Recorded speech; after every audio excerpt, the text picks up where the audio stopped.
ಯೇಸು ಕ್ರಿಸ್ತನ ನಾಮದಲ್ಲಿ ನಿಮ್ಮೆಲ್ಲರಿಗೂ ದೇವರ ವಾಕ್ಯ ಐಕ್ಯತೆಗೆ ಸ್ವಾಗತ. ನನ್ನ ಹೆಸರು ವನಿತಾ ಸ್ಯಾಂಟಿಯಾಗೋ. ಕರ್ತನು ಒಳ್ಳೆಯವನು, ಆತನ ಕೃಪೆಯು ಶಾಶ್ವತವಾದದ್ದು. ಮತ್ತೊಂದಾವರ್ತಿ ನಿಮ್ಮೆಲ್ಲರನ್ನು ಇನ್ನೊಂದು ಒಳ್ಳೆಯ ಸಂದೇಶದೊಡನೆ ಸಂಧಿಸುವುದಕ್ಕೆ ನನಗೆ ಬಹಳ ಸಂತೋಷ. ಕಳೆದ ಕೆಲವು ವಾರಗಳಿಂದ ದೇವರೊಂದಿಗೆ ಸಮಾಧಾನವಾಯಿತು ಎಂಬ ವಿಷಯದಲ್ಲಿ ನಾವು ಧ್ಯಾನ ಮಾಡ್ತಾ ಇದ್ದೀವಿ. ಈ ಒಂದು ಸಬ್ಜೆಕ್ಟ್ ಕೆಳಗಡೆ ನಾವು ಈಗ ಪುನರುತ್ಥಾನದ ಬಗ್ಗೆ ಧ್ಯಾನ ಮಾಡ್ತಾ ಇದ್ದೀವಿ 2 ವಾರಗಳಿಂದ. ಪುನರುತ್ಥಾನ ಅನ್ನೋದು ಒಂದು ಬುನಾದಿಯ ಬೋಧನೆ, ಅಂದರೆ ಒಂದು ಫೌಂಡೇಶನಲ್ ಡಾಕ್ಟ್ರಿನ್. ಇದು ಪ್ರತಿಯೊಂದು ವಿಶ್ವಾಸಿಗೂ ಗೊತ್ತಿರಬೇಕು ಅಂತ ಹೇಳಿ ಇಬ್ರಿಯ 6ನೇ ಅಧ್ಯಾಯದಲ್ಲಿ ಬರೆದಿದೆ. ಯಾಕೆಂದರೆ ಪುನರುತ್ಥಾನ ಅನ್ನೋದು ಈ ಲೈಫ್ ಆದಮೇಲೆ ಇನ್ನೊಂದು ಲೈಫ್ ಬಗ್ಗೆ ಬರೆದಿರೋದಲ್ಲಿ. ಪುನರುತ್ಥಾನ ಅಂತ ಆಗೋದು ನಮ್ಮ ಶಾರೀರಕ್ಕೆ ಪುನರುತ್ಥಾನ ಆಗೋದು. ಸೊ ಅದು ಮುಂದೆ ನಡೆಯುವಂಥ ಒಂದು ಆಶೀರ್ವಾದದ ದಿನಗಳು ಅವೆಲ್ಲ ಮುಂದೆ ನಡೆಯೋದು. ಅಂದರೆ ಈ ಲೋಕದಲ್ಲಿ ನಡೆಯುವಂಥದ್ದಲ್ಲ. ಈ ಲೋಕದ ಯಾತ್ರೆ ಮುಗಿಸಾದ್ಮೇಲೆ, ನಾವು ದೇವರ ಚಿತ್ತ ನಡೆಸಾದ್ಮೇಲೆ ಮುಂದಕ್ಕೆ ನಡೆಯುವಂಥ ವಿಷಯ. ಮುಂದಕ್ಕೆ ನಡೆಯುವಂಥ ವಿಷಯ ನನಗೇನಕ್ಕೆ ಬೇಕು, ಹೆಂಗೂ ನಡೆಯುತ್ತದು ಅಂತ ಹೇಳಿ ಅನ್ಕೋಬೋದು. ಕೆಲವ್ರಿಗೆ ಈ ಪುನರುತ್ಥಾನದ ಬಗ್ಗೆ ಮುಂದೆ ತಾನೇ ನಡೆಯೋದು, ಈ ಲೋಕದಲ್ಲಿ ಇರೋದು ಮಾತ್ರ ನನಗೆ ಹೇಳಿ ಅಂತ ಹೇಳ್ತಾರೆ. ನೋಡಿ, ಪುನರುತ್ಥಾನ ಅನ್ನೋದು ಎಷ್ಟು ಮಹತ್ವವಾದದ್ದು, ಎಷ್ಟು ಆಶೀರ್ವಾದಕರವಾದದ್ದು, ಅದು ಹೇಗಿರುತ್ತೆ ಅಂತ ಹೇಳಿ ನಿಮಗೆ ಬೈಬಲಲ್ಲಿ ನೀವು ಸ್ವಲ್ಪ ಧ್ಯಾನ ಕೊಟ್ಟು ಅದರ ಬಗ್ಗೆ ನೀವು ಓದಿದ್ರೆ ಅದು ಈ ಲೋಕದಲ್ಲಿ ನಿಮಗೆ ಸಂತೋಷವಾಗಿ ಬದುಕೊಳ್ಳುವಂಥ ನಿರೀಕ್ಷೆ ಕೊಡುತ್ತೆ. ಸೊ ಈ ಲೋಕದಲ್ಲಿ ನೋಡಬೇಕಾದ್ರೆ ಬರೀ ಕಷ್ಟ, ಸಂಕಟ, ಕೊರತೆ ಇದೇ ತಾನೇ ಯಾವಾಗೂ ಇದೆ. ಯೇಸು ಕ್ರಿಸ್ತ ಹೇಳ್ತಾರೆ, ಲೋಕದಲ್ಲಿ ಕಷ್ಟ ಉಂಟು, ಸಂಕಟ ಉಂಟು, ಧೈರ್ಯದಿಂದಿರಿ, ನಾನು ಜಯಿಸಿದ್ದೇನೆ. ಆದರೆ ನಮಗೆ ಈ ಕಷ್ಟ ಸಂಕಟ ಇಲ್ದಿರ ಚೆನ್ನಾಗಿ ಆಗಬೇಕು ಅಂತ ಒಂದು ಆಸೆ. ಏನು ಕಷ್ಟ ಇಲ್ದಿರ, ಏನು ತೊಂದರೆ ಇಲ್ದಿರ ಬದುಕಬೇಕು ಅಂತ ಆಸೆ ಎಲ್ಲ ಮನುಷ್ಯರಿಗೂ ಇರುತ್ತೆ. ಆದರೆ ಈ ಲೋಕದಲ್ಲಿರೋವ್ರಿಗೂ ಅದಿರುತ್ತೆ. ಕಷ್ಟ ಕೊರತೆಗಳಲ್ಲಿ ಇರಲೇಬೇಕು. ಆದರೆ ನಮಗೆ ಯೇಸು ಕ್ರಿಸ್ತ ಜಯ ಕೊಡ್ತಾರೆ ಅದರೆಲ್ಲ ಮೇಲೆ. ಆದರೆ ಈ ಲೋಕದಲ್ಲಿ ಸ್ವಲ್ಪ ಹೋರಾಟಗಳಿದೆ, ತೊಂದರೆ ಇದೆ, ಸೈತಾನ ಇದೆ, ಶಾಪ ಇದೆ, ನೋವಿದೆ. ಗೆಲ್ಲಬೇಕು ನಾವು ನಂಬಿಕೆಯಲ್ಲಿ. ಪುನರುತ್ಥಾನ ಅನ್ನೋದು ಒಂದು ಪರಿಶುದ್ಧವಾದ ಪರ್ಫೆಕ್ಟಾದ ಲೈಫು. ಆದರೆ ಆ ಒಂದು ಲೈಫ್ ನಮಗೆ ಸಿಕ್ಕೋದು ಈ ಲೋಕದಲ್ಲಿ ದೇವರ ಚಿತ್ತ ಮುಗಿಸಿ 120 ವರ್ಷ ಬದುಕಿ ಆಮೇಲೆ ನಡೆಯುವಂಥದ್ದು. ಆದರೆ ಅದು ಸಂತೋಷ ಪಡುವಂಥ ದಿನ, ಉತ್ಸಾಹ ಪಡುವಂಥ ದಿನ, ಆ ಒಂದು ಪರ್ಫೆಕ್ಟ್ ಜಾಗ. ಯಾವ ತೊಂದರೆ ಇಲ್ಲ, ಯಾವ ಕೊರತೆ ಇಲ್ಲ, ಎಲ್ಲ ಚೆನ್ನಾಗಿದೆ, ಎಲ್ಲ ಪರ್ಫೆಕ್ಟಾಗಿರುತ್ತೆ, ಸಂತೋಷವಾಗಿ ಚೆನ್ನಾಗಿರ್ತೀವಿ. ಏನು ಕೊರತೆ ಇಲ್ಲ, ಕಣ್ಣೀರಿಲ್ಲ, ನೋವಿಲ್ಲ, ಸಾವು ಅನ್ನೋದು ಇಲ್ಲವೇ ಇಲ್ಲ. ಸಾವು ಅನ್ನೋದನ್ನು ಯೇಸು ಕ್ರಿಸ್ತ ನಮಗೋಸ್ಕರ ಗೆದ್ದುಬಿಟ್ಟಿದ್ದಾರೆ ಆಲ್ರೆಡಿ. ಅದರ ಮೇಲೆ ಜಯ ಹೊಂದಿದ್ದಾರೆ. ಆ ಜಯನೇ ನಮಗೆ ಆ ದಿನ ಸಿಕ್ಕೋದು. ಸೊ ಯಾವ ರೀತಿ ಆಸೆ ಪಡ್ತಾ ಇದ್ದೀವೋ, ಎಲ್ಲ ಚೆನ್ನಾಗಿರಬೇಕು, ಎಲ್ಲ ಪರ್ಫೆಕ್ಟಾಗಿರಬೇಕು ಅನ್ನೋದೇ ದೇವರು ನಮಗೆ ಆವಾಗ ಪರಿಪೂರ್ಣವಾಗಿ ನಾವು ಅನುಭವಿಸುವಂಥ ದಿನ. ಒಂದು ವೇಳೆ ಪುನರುತ್ಥಾನ ಇಲ್ಲ, ನ್ಯಾಯ ತೀರ್ಪಿಲ್ಲ, ಏನು ಮುಂದಕ್ಕಿಲ್ಲ, ಈ ಲೋಕದಲ್ಲಿ ಮಾತ್ರ ಯಾತ್ರೆ ಮುಗೀತು ಅಂತಂದರೆ ನಾವು ನೀವು ಹೆಂಗೆ ಬೇಕಾದರೂ ಬದುಕ್ಬೋದು. ದೇವ್ರಿಗೆ ಭಯಪಟ್ಟು ದೇವ್ರು ಹೇಳೋ ಥರ ಮಾಡಬೇಕಾಗೋ ಅವಶ್ಯಕತೆಯೇ ಇಲ್ಲ. ಸೊ ಪುನರುತ್ಥಾನ ಅನ್ನೋದು ಮತ್ತು ಆ ನ್ಯಾಯ ತೀರ್ಪು ಅನ್ನೋದು ಮನುಷ್ಯನ ಈ ಲೋಕದಲ್ಲಿ ದೇವರಿಗೆ ಭಯಪಟ್ಟು ಜೀವನ ಮಾಡಬೇಕು ಅಂತ ಹೇಳ್ಕೊಡೋ ಸಬ್ಜೆಕ್ಟು. ಸೊ ಅದಕ್ಕೆ ಇದು ಬಹಳ ಇಂಪಾರ್ಟೆಂಟು. ಪ್ರಾರ್ಥನಾ ಪೂರ್ವಕವಾಗಿ ಕೇಳಿಸ್ಕೊಳ್ಳಿ. ಇದು ನಿಮಗೆ ಈ ಲೋಕದಲ್ಲಿ ಒಂದು ಜಯಿಸ್ತೀನಿ, ಸ್ಟ್ರಾಂಗ್ ಆಗಿರ್ತೀನಿ, ಒಳ್ಳೆ ನಿರೀಕ್ಷೆಯಿಂದ ಬದುಕ್ತೀನಿ ಅನ್ನೋದಕ್ಕೆ ಒಂದು ಸ್ಫೂರ್ತಿ ಕೊಡುವಂಥ ವಿಷಯ. ಸೊ ನಾವು ಪ್ರಾರ್ಥನೆ ಮಾಡಿ ದೇವರ ವಚನಕ್ಕೆ ಹೋಗೋಣ. ನಮ್ಮನ್ನು ಬಹಳವಾಗಿ ಪ್ರೀತಿ ಮಾಡುವಂಥ ಪರಲೋಕದಲ್ಲಿರುವ ನಮ್ಮ ತಂದೆಯಾದ ದೇವರೇ, ಯೇಸು ಕ್ರಿಸ್ತನ ನಾಮದಲ್ಲಿ ನಿಮ್ಮ ಸನ್ನಿಧಾನಕ್ಕೆ ಬರುತ್ತೇವೆ ದೇವ. ಕರ್ತನೆ, ಈ ದಿನ ಪುನರುತ್ಥಾನದ ಬಗ್ಗೆ ಧ್ಯಾನ ಮಾಡಲು ಹೋಗುವಾಗ ನಮಗೆ ನಿಮ್ಮ ವಾಕ್ಯ ಉಂಟಾಗುವಂತೆ ಸಹಾಯ ಮಾಡಿ ಕರ್ತನೆ. ನಿಮ್ಮ ವಚನಗಳ ಮೂಲಕ, ಪವಿತ್ರಾತ್ಮನ ಮೂಲಕ ಈ ವಿಷಯದಲ್ಲಿ ನಮಗೆ ಬೋಧನೆ ಮಾಡಿಕೊಡ್ಬೇಕಾಗಿ ಬೇಡ್ತೀನಿ ಕರ್ತನೆ. ಇದರಲ್ಲಿ ಇರುವಂಥ ಆಳವಾದ ಸತ್ಯಗಳನ್ನು ತಿಳಿದುಕೊಳ್ಳುವಂತೆ ಮತ್ತು ಇದರ ಮೇಲೆ ನಿರೀಕ್ಷೆ ಇಟ್ಟು ನಾವು ಈ ಲೋಕದಲ್ಲಿ ಜಯಶಾಲಿಗಳಾಗಿ ಬದುಕುವಂತೆ ನೀವು ನಮಗೆ ನಿಮ್ಮ ವಚನದ ಮೂಲಕ ಬೋಧನೆ ಮಾಡಿಕೊಡಬೇಕಾಗಿ ಬೇಡ್ತೀನಿ ಕರ್ತನೆ. ನಮ್ಮೊಂದಿಗಿದ್ದು ಪ್ರತಿಯೊಬ್ಬೊಬ್ಬರನ್ನು ನಡೆಸಿದಕ್ಕೋಸ್ಕರ ಸ್ತೋತ್ರ. ಪುನರುತ್ಥಾನದ ಬಗ್ಗೆ ಪ್ರಕಟಣೆ ನಮ್ಮೆಲ್ಲರಿಗೂ ನೀವು ಕೊಟ್ಟಿದ್ದಕ್ಕೋಸ್ಕರ ನಿಮಗೆ ಸ್ತೋತ್ರ. ಯೇಸು ಕ್ರಿಸ್ತನ ನಾಮದಲ್ಲಿ ಬೇಡಿ ಹೊಂದಿದ್ದೇನೆ, ಜೀವವುಳ್ಳ ನಮ್ಮ ತಂದೆಯೇ, ಆಮೇನ್. ನಾವು ವಾಕ್ಯದೊಳಕ್ಕೆ ಹೋಗುವುದಕ್ಕಿಂತ ಮುಂಚೆ ನಿಮ್ಮಲ್ಲಿ ಯಾರಿಗಾದರೂ ನಮ್ಮ ಸೇವೆಗೆ ಕಾಣಿಕೆ ಕಳಿಸ್ಬೇಕು ಅಂತ ಹೇಳಿ ಪವಿತ್ರಾತ್ಮ ಪ್ರೇರೇಪಣೆ ಮಾಡೋದಾದರೆ ನೀವು ನಿಮ್ಮ ಕಾಣಿಕೆಗಳನ್ನು ನಮ್ಮ ಸೇವೆಗೆ ಕಳಿಸ್ಬೋದು. ಅದಕ್ಕೆ ಬೇಕಾದಂಥ QR code, bank information already screen ಮೇಲೆ ಡಿಸ್ಪ್ಲೇ ಮಾಡ್ತಾ ಇದ್ದೀವಿ. ಇದರ ಮೂಲಕ ನೀವು ಕಾಣಿಕೆ ಕಳಿಸ್ಬೋದು.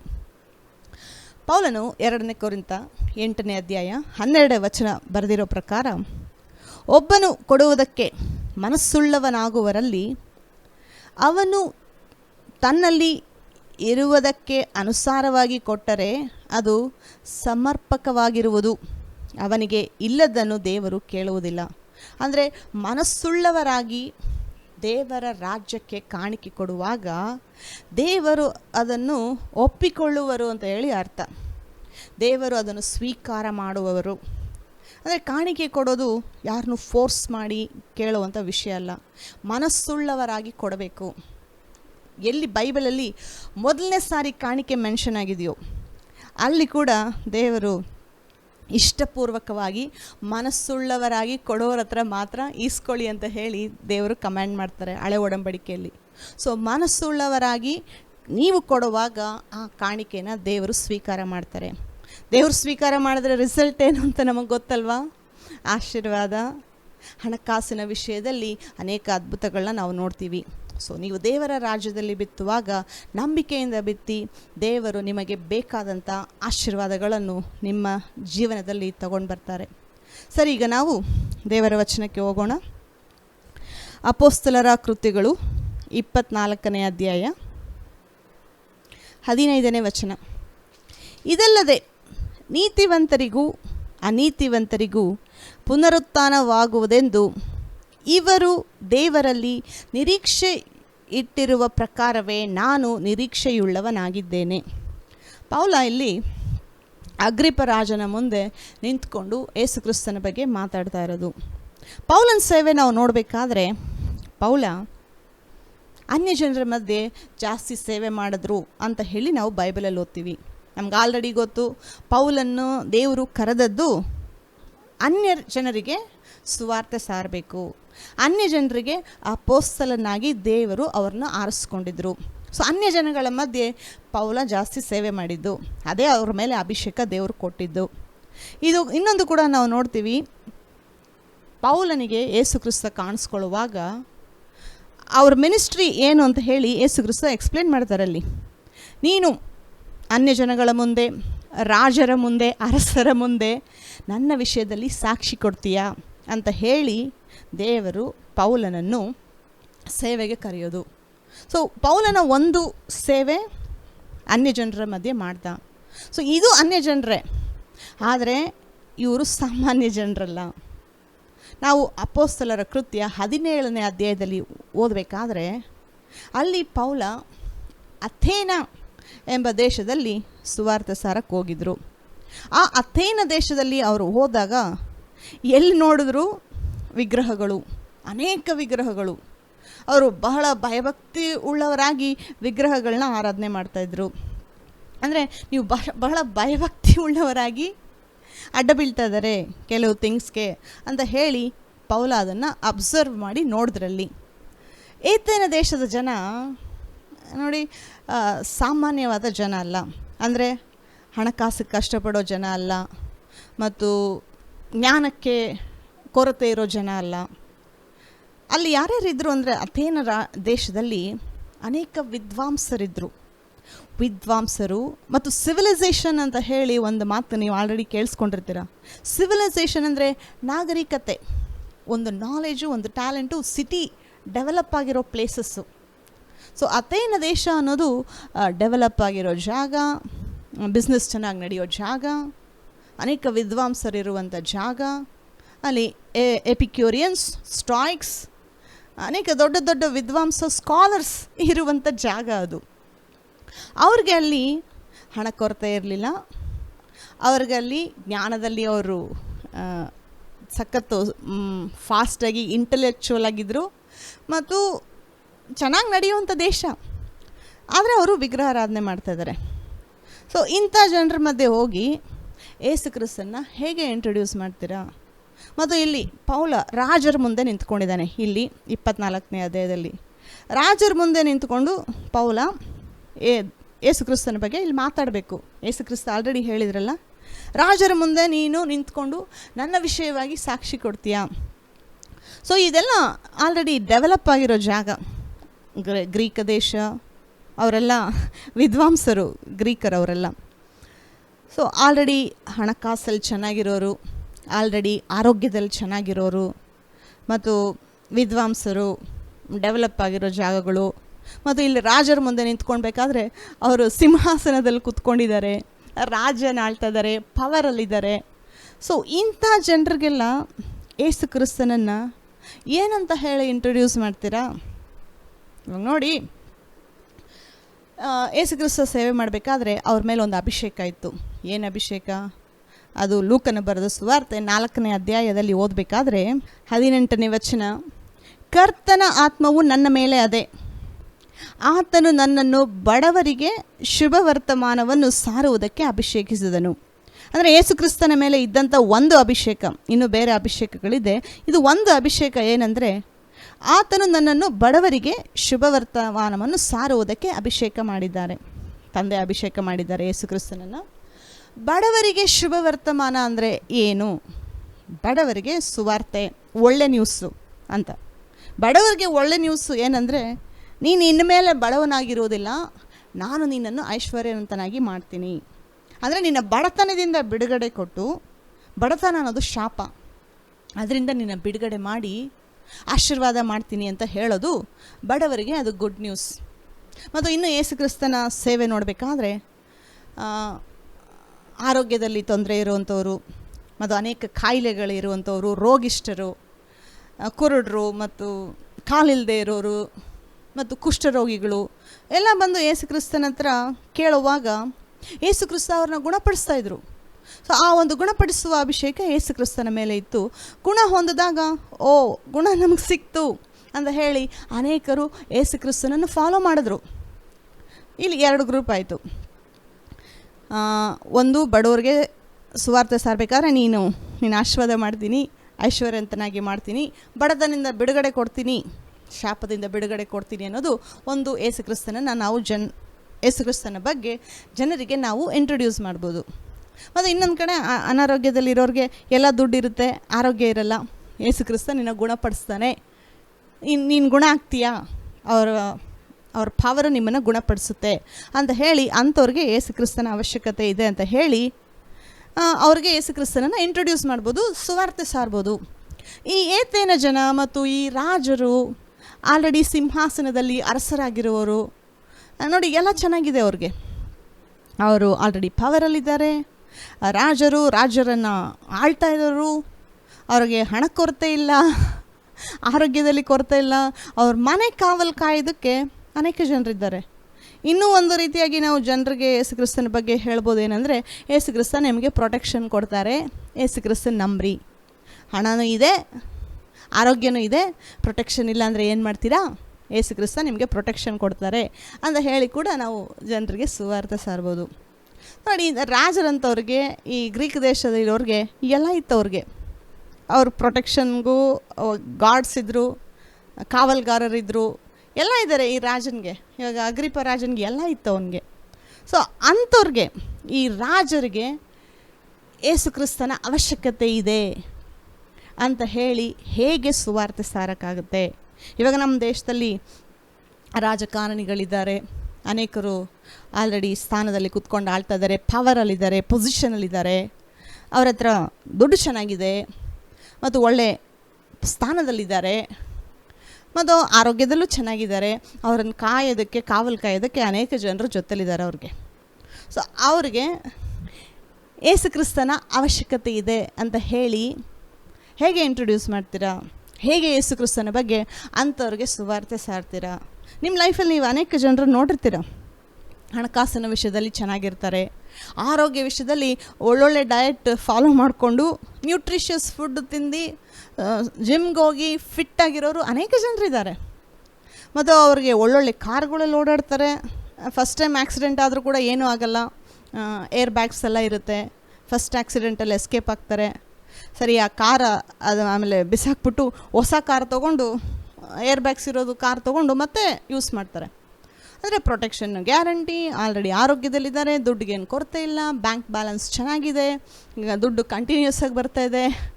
ಅವ್ರಿಗೆ ಹೋಗಿ ಯೇಸು ಕ್ರಿಸ್ತ ನಿಮಗೆ ಐಶ್ವರ್ಯವಂತನಾಗಿ ಮಾಡ್ತಾರೆ, ನೀವು ಯೇಸು ಕ್ರಿಸ್ತ ನಂಬ್ರಿ ಅಂದರೆ, ನಮ್ಗೆ ಆಲ್ರೆಡಿ ದುಡ್ಡಿದೆ, ನಮ್ಗೇನಕ್ಕೆ ಬೇಕು ಯೇಸು ಕ್ರಿಸ್ತ ಅಂತಾರೆ.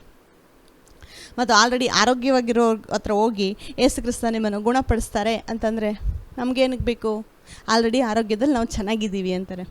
ಯೇಸು ಕ್ರಿಸ್ತ ನಿಮಗೆ ಪ್ರೊಟೆಕ್ಟ್ ಮಾಡ್ತಾರೆ ಅಂತಂದರೆ ನಮ್ಮನೇಲಿ ಸೆಕ್ಯೂರಿಟಿ ಗಾರ್ಡ್ಸ್ ಎಲ್ಲ ಇದ್ದಾರೆ, ನಮಗೇನಕ್ಕೆ ಬೇಕು ಪ್ರೊಟೆಕ್ಷನ್ ಅಂತಾರೆ. ಸೊ ಹಿಂಗೆಲ್ಲ ಒಂದು ಒಳ್ಳೆ ಸ್ಥಾನದಲ್ಲಿರೋರು, ಆಲ್ರೆಡಿ ಎಲ್ಲ ಸೌಲಭ್ಯಗಳಿಗಿರೋರಿಗೆ ಯೇಸು ಕ್ರಿಸ್ತನ ಅವಶ್ಯಕತೆ ಇಲ್ಲ ಅಂತ ಹೇಳಿ ಅವ್ರು ಅನ್ಕೊತಾರೆ. ಸೊ ನಿಮ್ಮ ಹತ್ರ ದುಡ್ಡಿದೆ, ಆರೋಗ್ಯ ಇದೆ, ನಿಮ್ಮನ್ನು ಕಾಯೋದಕ್ಕೆ ಕಾವಲುಗಾರರಿದ್ದಾರೆ, ವಾಚ್ಮ್ಯಾನ್ನೆಲ್ಲ ಇಟ್ಟಿದ್ದೀರಾ, ಹಾಗಂತ ಹೇಳಿ ನಿಮ್ಗೆ ಯೇಸು ಕ್ರಿಸ್ತನ ಅವಶ್ಯಕತೆ ಇಲ್ವಾ? ಹಾಗಂತ ಅವ್ರು ತಿಳ್ಕೊತಾರೆ, ನಮಗೆಲ್ಲ ಇದೆ, ಯೇಸು ಕ್ರಿಸ್ತನ ಅವಶ್ಯಕತೆ ಇಲ್ಲ. ಸೊ ಪೌಲ ಇಲ್ಲಿ ರಾಜರ ಮುಂದೆ ಮಾತಾಡಬೇಕಾದ್ರೆ ಯೇಸು ಕ್ರಿಸ್ತನ ಅವಶ್ಯಕತೆ ಅವರಿಗೆ ಇದೆ, ಯೇಸು ಕ್ರಿಸ್ತ ಅವ್ರ ಜೀವನದಲ್ಲಿ ಬೇಕು ಅಂತ ಹೇಳಿ ಹೇಗೆ ಮಾತಾಡಬೇಕು, ಹೇಗೆ ಅವ್ರಿಗೆ ಯೇಸು ಕ್ರಿಸ್ತನ ಬಗ್ಗೆ ತಿಳಿಯಪಡಿಸ್ಬೇಕು ಯೋಚನೆ ಮಾಡಬೇಕಲ್ವ. ನಾವು ಅವ್ರ ಹತ್ರ ಹೋಗಿ ಗುಣಪಡಿಸೋರು, ನಿಮ್ಮನ್ನು ಐಶ್ವರ್ಯವಂತನಾಗಿ ಮಾಡೋರು ಅಂತ ಹೇಳಿ ಹೇಳೋಕ್ಕಾಗಲ್ಲ. ಹಾಗಂತ ಹೇಳಿ ಹಣ ಮತ್ತು ಸುಖ ದೇವರಿಂದ ಬರಲ್ಲ ಅಂತ ಹೇಳ್ತಾ ಇಲ್ಲ, ಅವ್ರಿಗೆಲ್ಲ ಕೊಟ್ಟಿರೋದು ದೇವರೇ. ಆದರೆ ಅವ್ರು ಅಂದ್ಕೊಳೋದು ನಾವು ಸಂಪಾದನೆ ಮಾಡಿದ್ದೀವಿ ಅಂತ ಹೇಳಿ ಅವ್ರು ಅಂದ್ಕೊತಾರೆ, ಅದು ಅವ್ರ ಇಂಪ್ರೆಷನ್. ನಾವೇ ಇದನ್ನು ಪಡ್ಕೊಂಡಿದ್ದೀವಿ, ಜ್ಞಾನ ನಮ್ಮದೇ, ದುಡ್ಡು ನಮ್ಮದೇ, ಆರೋಗ್ಯ ನಮ್ಮದೇ, ನಾವು ಕಾಸು ಕೊಟ್ಟು ವಾಚ್ಮನ್ ಇಟ್ಟಿದ್ದೀವಿ ಅಂತ ಅವ್ರು ಅಂದ್ಕೊಳ್ಳೋದು. ಆದರೆ ಅವ್ರಿಗೆಲ್ಲ ದೇವರೇ ಕೊಟ್ಟಿರೋದು. ಸೊ ಇಂಥವ್ರಿಗೆ ಯೇಸು ಕ್ರಿಸ್ತನನ್ನು ಹೇಗೆ ಇಂಟ್ರೊಡ್ಯೂಸ್ ಮಾಡ್ತೀರಾ? ಸೊ ಅದೇ ಈ ದಿನ ನಾನು ಪುನರುತ್ಥಾನದ ಬಗ್ಗೆ ಬೋಧನೆ ಮಾಡ್ತಿರೋದು. ನೋಡಿ, ಅವ್ರಿಗೆ ಈ ಲೋಕದಲ್ಲಿ ಏನೇನು ಬೇಕೋ ಎಲ್ಲ ಇದೆ ಲೋಕದಲ್ಲಿ. ಮತ್ತು ನೆಕ್ಸ್ಟ್ ಜನರೇಷನ್ಗೆ ಕೂಡ ಅವರು ದುಡ್ಡು ಬಿಟ್ಟು ಹೋಗ್ಬೋದು. ಕೆಲವ್ರ ಹತ್ರ ಎಷ್ಟು ದುಡ್ಡಿದೆ ಅಂತಂದರೆ 4-5 ಜನಾಂಗಗಳವ್ರಿಗೂ ಅವರು ಊಟ ಮಾಡ್ಬೋದು, ಅಷ್ಟು ಎತ್ತಿಟ್ಟಿದ್ದಾರೆ ಅನೇಕ ಜನ. ಸೊ ಅಂಥವ್ರಿಗೆ ಯೇಸು ಕ್ರಿಸ್ತ ಅವಶ್ಯಕತೆ ಇದೆ ಅಂತ ಹೇಳಿ ಹೇಗೆ ಇಂಟ್ರೊಡ್ಯೂಸ್ ಮಾಡ್ತೀರಾ? ಅದೇ ಈ ದಿನ ನಾನು ಇಲ್ಲಿ ಬೋಧನೆ ಮಾಡ್ತಾ ಇರೋದು. ಸೊ ಯೇಸು ಕ್ರಿಸ್ತನ ಇಂಟ್ರೊಡ್ಯೂಸ್ ಮಾಡಬೇಕು ಅಂದರೆ ಪೌಲ ಇಲ್ಲಿ ಏನು ಮಾಡಿದ್ರು ಅಂದರೆ, ಯೇಸು ಕ್ರಿಸ್ತನ ಆ ಒಂದು ಅಭಿಷೇಕದ ಬಗ್ಗೆ ಇಲ್ಲಿ ಹೇಳಿಲ್ಲ. ಹಾಗಂತ ಹೇಳಿ ಅಭಿಷೇಕದ ಬಗ್ಗೆ ಹೇಳಬಾರ್ದು ಅಂತಲ್ಲ, ಯಾರ್ಯಾರಿಗೆ ಯಾವ ರೀತಿ ಬೋಧನೆ ಮಾಡಬೇಕು ಅಂತ ಹೇಳಿ ನಾನು ಇದನ್ನು ಟೀಚ್ ಮಾಡ್ತಾ ಇರೋದು. ರಾಜರಿಗೆ ಹೇಗೆ ತಿಳಿಯಪಡಿಸ್ತೀರಾ ಅವ್ರಿಗೆ ಯೇಸು ಕ್ರಿಸ್ತನ ಅವಶ್ಯಕತೆ ಇದೆ ಅಂತ? ಇನ್ನು ಸಾಮಾನ್ಯ ಜನರಿಗೆ ಹೇಳ್ಬೋದು, ದುಡ್ಡಲ್ಲಿ ಕಷ್ಟಪಡೋರಿಗೆ ಯೇಸು ಕ್ರಿಸ್ತ ನಿಮ್ಮ ಪಾಪಗಳಿಗೋಸ್ಕರ ಶಿಲುಬೆ ಮೇಲೆ ಸತ್ತಿದ್ದಾರೆ, ನಿಮಗೆ ಬಿಡುಗಡೆ ಕೊಟ್ಟಿದ್ದಾರೆ, ನೀವು ಚೆನ್ನಾಗಿರ್ತೀರಾ ಯೇಸು ಕ್ರಿಸ್ತ ನಂಬಿದ್ರೆ ಅಂತ ಹೇಳಿ ಅವ್ರಿಗೆ ಸಂತೋಷ ಆಗುತ್ತೆ ಕೇಳಿಸ್ಕೊಳ್ಳೋಕ್ಕೆ. ಸೊ ಇಂಥವ್ರಿಗೆಲ್ಲ ಏನು ಮಾಡ್ತೀರಾ ಅಂತಂದರೆ ಪೌಲ ಇಲ್ಲೊಂದು ಮಾಡಿದ್ದಾರೆ. ಪೌಲ ನೋಡಿ, ಜನರ ಅವಶ್ಯಕತೆ ನೋಡಿಕೊಂಡು ಎಲ್ಲಿ ಯೇಸು ಕ್ರಿಸ್ತ ಬೇಕು ಅಂತ ಹೇಳಿ ತಿಳ್ಕೊಂಡು ಅವ್ರಿಗೆ ಆ ರೀತಿ ಬೋಧನೆ ಮಾಡಿದ್ರು. ಸೊ ಇಲ್ಲಿ ಏನಂತ ಬೋಧನೆ ಮಾಡ್ತಾ ಇದ್ದಾರೆ ಪೌಲ? 24ನೇ ಅಧ್ಯಾಯದಲ್ಲಿ ನಾವಿಲ್ಲಿ ಓದಬೇಕಾದ್ರೆ ಅಪೊಸ್ತಲರ ಕೃತ್ಯ, ನೀತಿವಂತರ ಅನೀತಿವಂತರ ಪುನರುತ್ಥಾನದ ಬಗ್ಗೆ ಇಲ್ಲಿ ಪೌಲ ಮಾತಾಡ್ತಾ ಇರೋದು ರಾಜನ ಹತ್ರ. ಇದಕ್ಕಿಂತ ಮುಂಚೆ ನಾವು ಓದಬೇಕಾದ್ರೆ ಫೆಸ್ಟಸ್ ಮತ್ತು ಫೆಲಿಕ್ಸ್ ಹತ್ರ ಕೂಡ ಮಾತಾಡ್ತಾರೆ. ಅವ್ರಿಗೂ ಕೂಡ ಆ ಫೆಸ್ಟಸ್ ಅನ್ನೋನು ಅವ್ರ ಹೆಂಡತಿ ಬಂದ್ಬಿಟ್ಟು ಯಹೂದ್ಯರು, ಅವ್ರ ಹೆಂಡತಿ.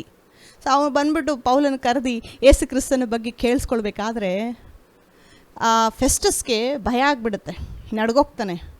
ಏನು ಮಾತಾಡ್ದ ಆ ಟೈಮಲ್ಲಿ ನಡ್ಗೋಗೋವಾಗ ರಾಜ ಅಂತಂದರೆ ಪೌಲ ಮಾತಾಡಿದ್ದು ಬರುವಂಥ ಕಾಲದಲ್ಲಿರುವಂಥ ನ್ಯಾಯ ತೀರ್ಪು, ಪುನರುತ್ಥಾನ ಮತ್ತು ನೀನು ನೀತಿವಂತನಾಗಿ ನಡಿಬೇಕು, ತಪ್ಪು ಮಾಡಬಾರ್ದು, ಜನರಿಗೆ ಮೋಸ ಮಾಡಬಾರ್ದು. ಸೊ ಇದೆಲ್ಲ ನೀನು ತಪ್ಪು ಮಾಡಿದ್ರೆ ಯೇಸು ಕ್ರಿಸ್ತ ನಿನ್ನನ್ನು ಲೆಕ್ಕ ಕೇಳ್ತಾರೆ ಅಂತ ಹೇಳುವಾಗ ಅವನು ನಡ್ಗೋಗ್ತಾನೆ ಪೌಲನ ಮುಂದೆ ಯೇಸು ಕ್ರಿಸ್ತನ ಬಗ್ಗೆ ತಿಳ್ಕೊಳ್ಳುವಾಗ. ಸೊ ಈ ರಾಜರಿಗೆ ಆಲ್ರೆಡಿ ಪವರಲ್ಲಿರೋರಿಗೆ ಯೇಸು ಕ್ರಿಸ್ತನನ್ನು ಯಾವ ರೀತಿ ಇಂಟ್ರೊಡ್ಯೂಸ್ ಮಾಡಬೇಕು ಅಂತಂದರೆ, ಮೊದಲು ಆತನು ರಕ್ಷಕನು, ಅವರ ಪಾಪಕ್ಕೆ ಬಿಡುಗಡೆ ಕೊಟ್ಟಿರೋ ದೇವರವರು, ಅದನ್ನು ಹೇಳಬೇಕು. ಸೊ ಇವಾಗ ಬರೀ ಶಿಲುಬೆ ಮೇಲೆ ಮಾತ್ರ ಯೇಸು ಕ್ರಿಸ್ತ ಸತ್ತಿರೋದು ನೋಡಬೇಕಾದ್ರೆ ಅನೇಕರಿಗೆ ಶಿಲುಬೆ ಅನ್ನೋದು ಒಂದು ವೀಕಾಗಿ ಕಾಣಿಸುತ್ತೆ ಲೋಕದಲ್ಲಿರೋರಿಗೆ. ಒಬ್ಬ ಮನುಷ್ಯನ ಕಷ್ಟಪಟ್ಟು ಶಿಲುಬೆ ಮೇಲೆ ಸಾಯಿಸ್ಬಿಟ್ರು, ಇಂಥವ್ರನ್ನ ಇವರು ದೇವರು ಅಂತ ಹೇಳಿ ಆರಾಧನೆ ಮಾಡ್ತಾ ಇದ್ದಾರೆ ಅಂತ ಹೇಳಿ ಅನೇಕರು ಕ್ರೈಸ್ತರನ್ನು ಒಂದು ಜೋಕ್ ಮಾಡೋ ಜನ ಅನೇಕ ಇದ್ದಾರೆ. ಕ್ರೈಸ್ತರು ನೋಡಿ ನಗಾಡ್ತಾರೆ. ಶಿಲುಬೆ ಮೇಲೆ ಸತ್ತಿರೋ ಒಬ್ಬ ಮನುಷ್ಯನೇ ಇವ್ರು ದೇವರು ಅಂತ ಆರಾಧನೆ ಮಾಡ್ತಾರೆ. ಶಿಲುಬೆ ವಿಷಯವಾದ ಅರಿವು ಇಲ್ಲದೆ ಇರೋರೆ ಆ ರೀತಿ ಮಾತಾಡೋದು. ಸೊ ಅನೇಕರಿಗೆ ಯೇಸು ಕ್ರಿಸ್ತ ಈ ರೀತಿಯಾಗಿ ಗೊತ್ತು, ಶಿಲುಬೆ ಮೇಲೆ ಕಷ್ಟಪಟ್ಟಿದ್ದಾರೆ ಅನ್ನೋದು ಮಾತ್ರ ಗೊತ್ತು. ಆದರೆ ನಮಗೆ ಗೊತ್ತು ಅದು ನಮ್ಮ ಪಾಪಕ್ಕೋಸ್ಕರ ದೇವರದ್ದು ಮಾಡಿರೋದು ಅಂತ.